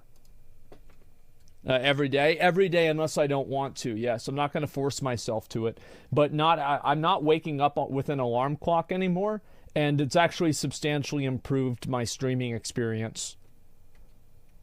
They brokered the Abraham Accords, which opened up investment from the Gulf states into Israel. What did Netanyahu have to say about it exactly? Netanyahu loves it, of course, because this. But let's expand on that. I love Jerry. Hey, this is Ned. Okay. No, keep going. My point is that it's fair, though, for Trump that it is a political attack to claim that he endorses or represents even the views they claim you hold that you don't hold. So clearly, you can see how the media is using you guys. Oh, they're clearly using Nick Fuentes, and they are...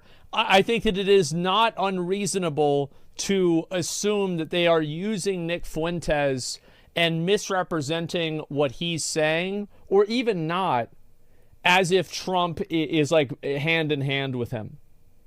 Because it plays into their narrative of Trump being a white supremacist or a dog whistler or something like that.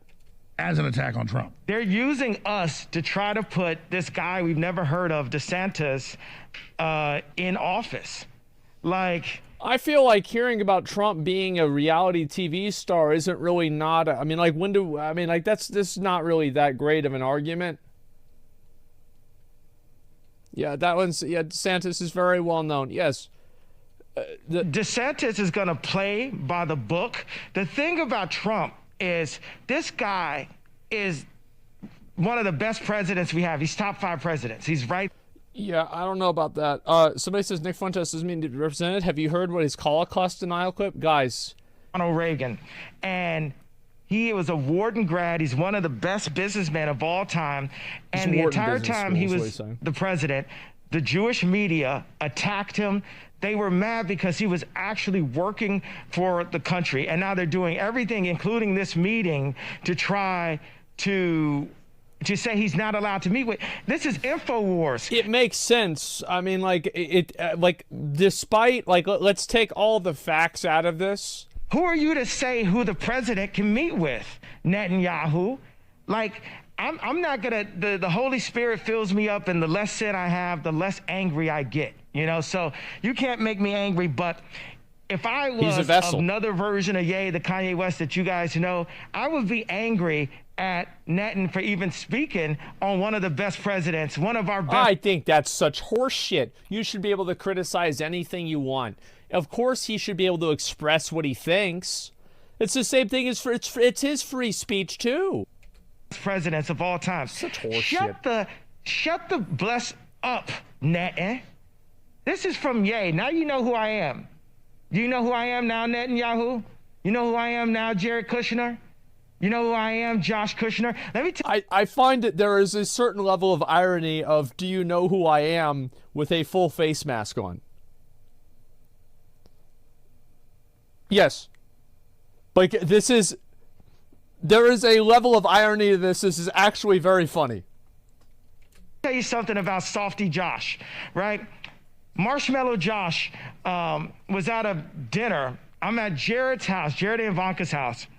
And I didn't realize at the dinner that Josh Kushner had 10% of Skims, which was my ex-wife clothing line, which I have 5% of. And it's one of the reasons why even after the attack where Ari Emanuel had all of my deals destroyed, I was still worth $400 million, right? And still had $250 million of cash available, right? So Josh, I say, what do you think about Jared working for me in 2024? And Josh looks at Jared and says, oh, I would kill him. And so then towards the end of the meeting, I'm leaving their apartment. They do it like a soft hug because I think like Jared, as soft as Jared is, he has to hug Josh extra soft so, you know, he doesn't melt like toilet paper. And what I realized afterwards that Josh had 10% of a line that I only had 5%, double, where I, you know, Skims is an extension of Yeezy. It's an extension of my brand.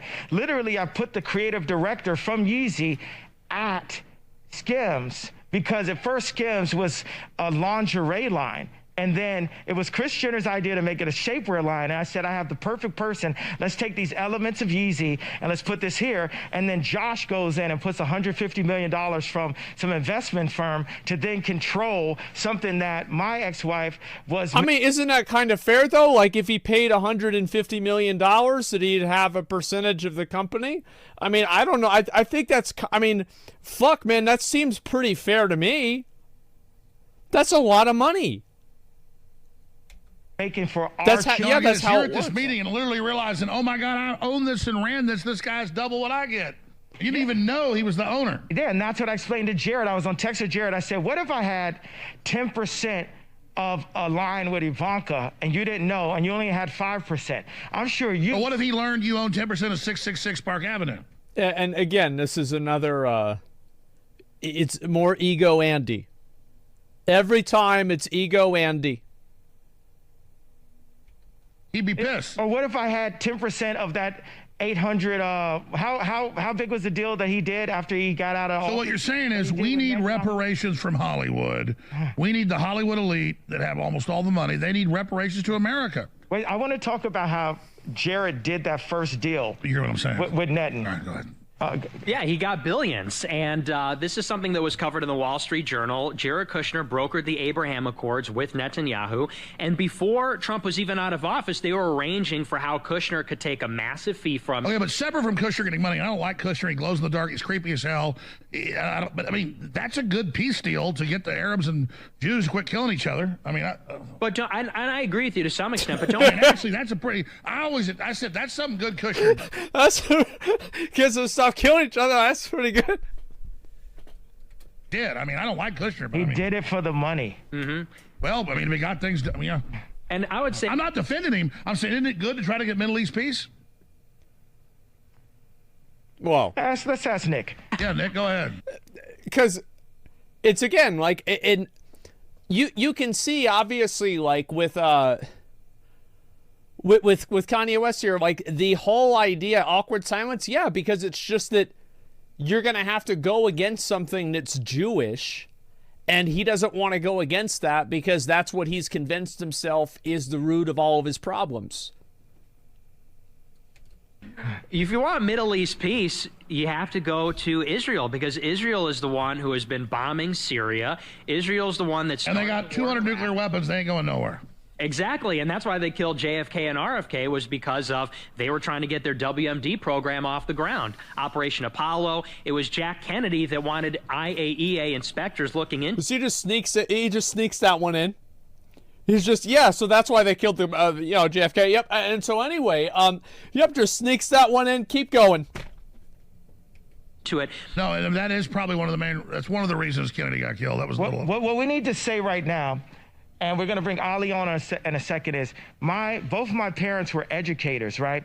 And we're here as the educators. That's what's in our heart. When we get the information, we put ourselves at risk to give you the information. There's a lot of teachers, incredibly intelligent people that have been canceled and kicked out of universities for not playing along with the system. So stop looking at us like celebrities, like we're trying to get media. We're using our position, putting our finances, putting our personal well-being at risk. Like he's probably referring to Jordan Peterson. That's probably the most public example, but this is also somebody who was in Canada. To say the truth out loud. And I was on the plane with Nick and I said, it feels like we're in Vietnam in the middle of the war with our backs to the wall, holding our guns and saying, Nick, how did you get here? Yay, how did you get here?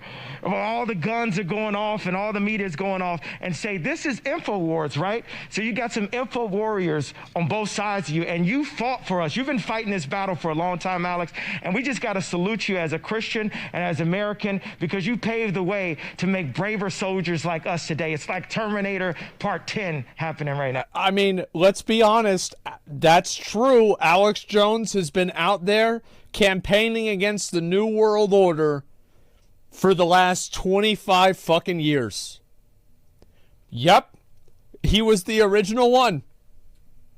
Yeah. Wow. All right. We got to go to break. We're going to get Laura Loomer on. We're going to get Ollie Alexander on. Demanding come on. One of the smartest guys I know in politics.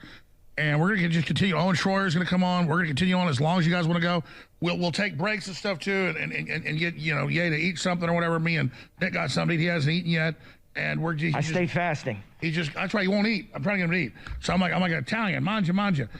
So we're gonna. I gotta watch my accounts because they've been frozen by the Jewish banks. So I need to watch my meals. Well, CNN says white people are evil Nazis. So.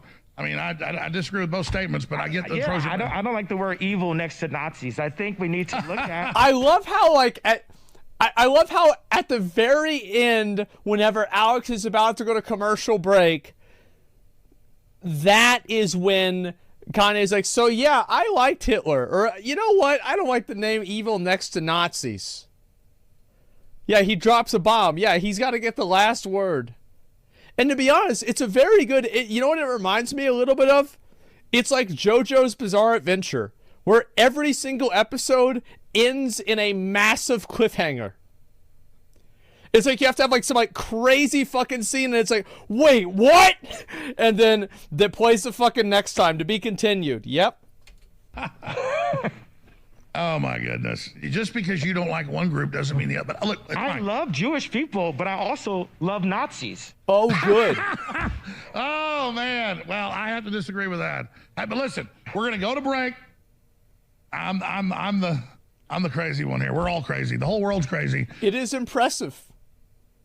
I don't think that I've ever seen Alex Jones ever get uncomfortable because somebody else was more insane than he was. And the whole power structure's coming down. This is absolutely lit. This is lit. Number one show in the world right now. Everybody's tuned in everywhere. Yay. Everybody, I appreciate you being here. We're going to go to break. We're going to come back and play that my favorite promo with Ye. And then we're going to air the Trudeau clip and then go right back to Ye. Stay with us.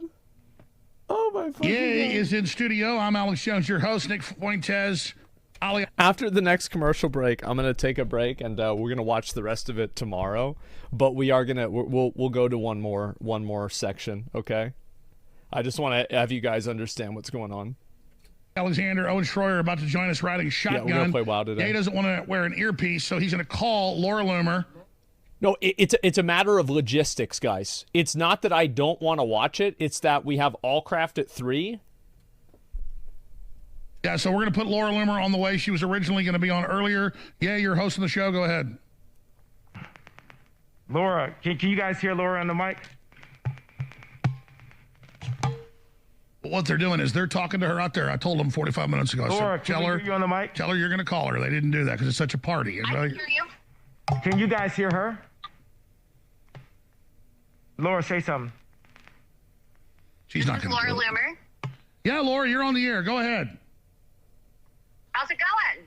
You're on the air with Ye. Go ahead. He wants to do it over a speakerphone. Go ahead. There's probably 1 million people watching Kanye West just press his phone up against a microphone. Well, look, I just wanted to call in. You know, I see that everybody on this stream has been canceled in some fashion, and you know, I've also been canceled. Yeah, and, you have. You know, I have a unique perspective because, you know, I'm Jewish, and I happen to be one of the most banned and censored people in this country. And so, you know, I just wanted to talk about cancel culture and, you know, the act of debanking and deplatforming from my perspective, because, you know, I was really one of the first people that experienced all of this cancel culture. And I would just say that, you know, I can sympathize with anybody who's had their voice silenced. I don't think that censorship is the answer, no matter how much you disagree with another person or how offensive you may find their statements or their arguments to be. And what we need in this country is more free speech. And I say that, you know, as a Jewish American woman watching this stream and, you know, watching the plague of cancel culture that has really swept not just our country, but the entire world over these last few years. And I will say that being Jewish has never saved me from being canceled. It never stopped the banks from shutting down my access to my bank account. Being Jewish never you know, prevented me from becoming, like I said, the most banned woman in the world. So I just wanted to make it clear that, you know, while, you know, there's no disputing the fact that groups like the ADL and AIPAC and, you know, powerful, you know, left-wing Jewish individuals. Oh my God! What? Oh my God! What is this? Oh my God! This is a thing that Nazis made the Jews wear. In some cases, right-wing Jewish individuals themselves are advocating for cancel culture. There are Jews themselves who have also been canceled. Yeah, you shouldn't be penalized for what other people done. Martin Luther King said that, and I agree with it. So, yeah, you called yourself more like Martin Luther King the other day than Malcolm X. I tend to agree with that. I like Malcolm X. I've read his writings, listened to him, incredibly smart intellectual. He was downtrodden. He was telling people to stand up. He was an amazing revolutionary for his time, an amazing man. But I think Martin Luther King was more powerful, and even Malcolm came around to his worldview of thinking. So my issue is, it's the same thing we're talking about here, is that you know, Laura Loomer has been censored, Laura Loomer has been attacked, and Israel has the most draconian COVID shots against their population of any group. So I'm saying, why aren't they exempt? Because there's a criminal group posing as them. Christ talked about this. That is trying to manipulate and pose as the leadership of every group. There's groups that claim they lead the black folks that aren't caring about blacks. There's groups that claim they care about white people that aren't really caring. There's groups that claim they're Jewish that don't. I think that's really what we're talking about. Do you disagree? I agree. And as I talk about it, I think about it, it's like, I got to say, I love the Zionist. I love the people that... This is what I was saying before about how this is, you know, Kanye West thinking that he's a vessel for God and that he has to love everybody. Yeah, I feel like that's the subtext of all of this. My bank account, because God runs the world and uses everyone. Yeah, you see what I'm saying? There's a power structure under God that starts with the 1,000-year-old families such as the Medicis. Then it goes to the Vatican, which is in bloodline to Peter, not Paul. Then it goes to the financial groups, BlackRock, Vanguard, and then to the governments, where we can go into Putin territory. And then it goes to Hollywood, the Rahm Emanuel. That is the first smokescreen to get past. And we're just breaking down those smokescreens. Hey, Ari. How you doing, Ari? Hey, I want to jump in really quick, and I will say... Yeah, Laura, you're on the air. Or, sorry, his camera. Oh, go ahead. The blacklisting of, you know, people like Ye, people like Alex Jones, people like Nick Fuentes, people like myself. You know, everybody watching should understand we're living in a dangerous time now where people are being shut down and having their money frozen. Okay, imagine not being able to access your bank account because somebody in a boardroom decides that they don't agree with what you're saying. And so, you know, for people who are critical, you know, I feel like this is like an Agenda Andy thing. Like, I think everybody knows that that's a bad thing. Like, you shouldn't just be able to shut down somebody's funds because they're saying something that's disagreeable unless it's illegal. I feel like, yeah, this is like, like, what is this? Like, yeah, like, nobody agrees with this. Like, what are we even talking about this for? Of Ye, Nick, Alex, myself, or whoever, sure, right? Just think of how fast the tables could turn. And I think this is what you've been talking about for years, Alex. You've been warning people about what's coming for years. And now people want to act like, oh, well, how did we get to this point? Censorship is the reason why we've got to this point. Okay? So I agree with her on that. I think that censoring and sending these people off onto the alternative platforms and stuff like this, for the thing. So at the end of the day, we worship it. Well, that's the thing. This is like, yeah. I don't. Is that true that that Jesus is roasting in hell? Yeah, is this legit true? I have no idea. Yeah, yes or no? I have no idea. That's nuts. I mean, I never read this shit. Jew, or we say he's not really a Jew. It's not the same thing, though, because the kind of Judaism that we have now is not of the Old Testament. It's of the rabbinical oral tradition. So these people are worshiping. They're not following the Old Testament. They're following the Zohar and the Talmud and all that. That's right. Exactly. So I mean, people should read that for themselves. What about Haile Selassie? Because this is what happened to Kyrie Irving, and it made me really mad because when I was a kid growing up reading comic books and stuff, I could read really early. When I was like 5, I could read like a 10-year-old. When I was 10, I could read like... Judaism doesn't believe in heaven and hell. Some do. There's no definitive view of the afterlife in Judaism. I would actually really like to go back. Like, I've wanted to read like the Quran and you know, the Torah, the Talmud. I want to read these things because like I always read what these books say, but I never read the books. So like I'm always playing telephone with this. And I would like to read it to actually know what was said. Because my assumption is that what people say they said isn't what was said. It might be close to it, but not quite.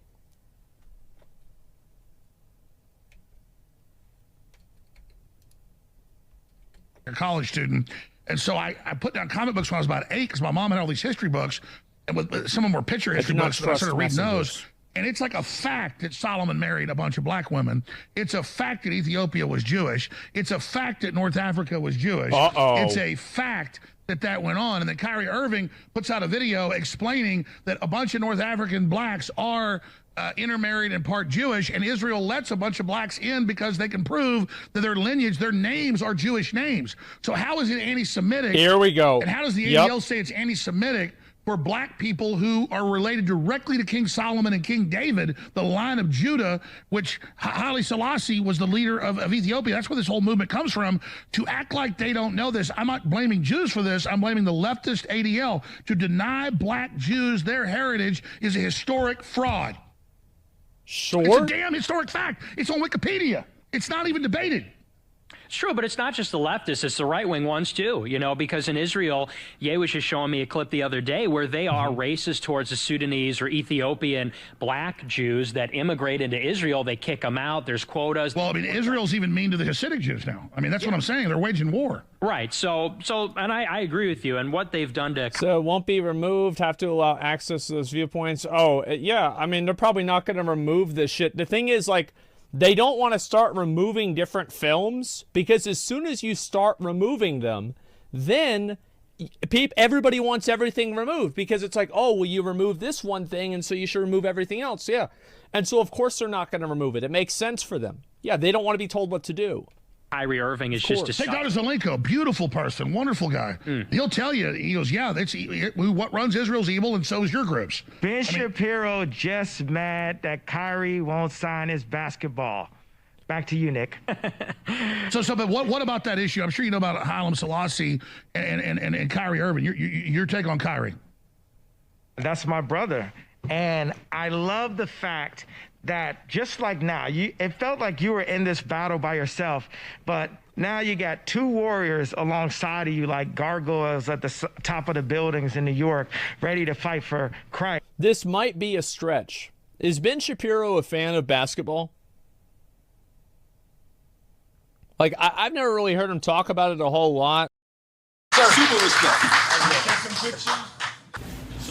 Thank y'all, man. Don't ask me no more questions about the group. This shit over with.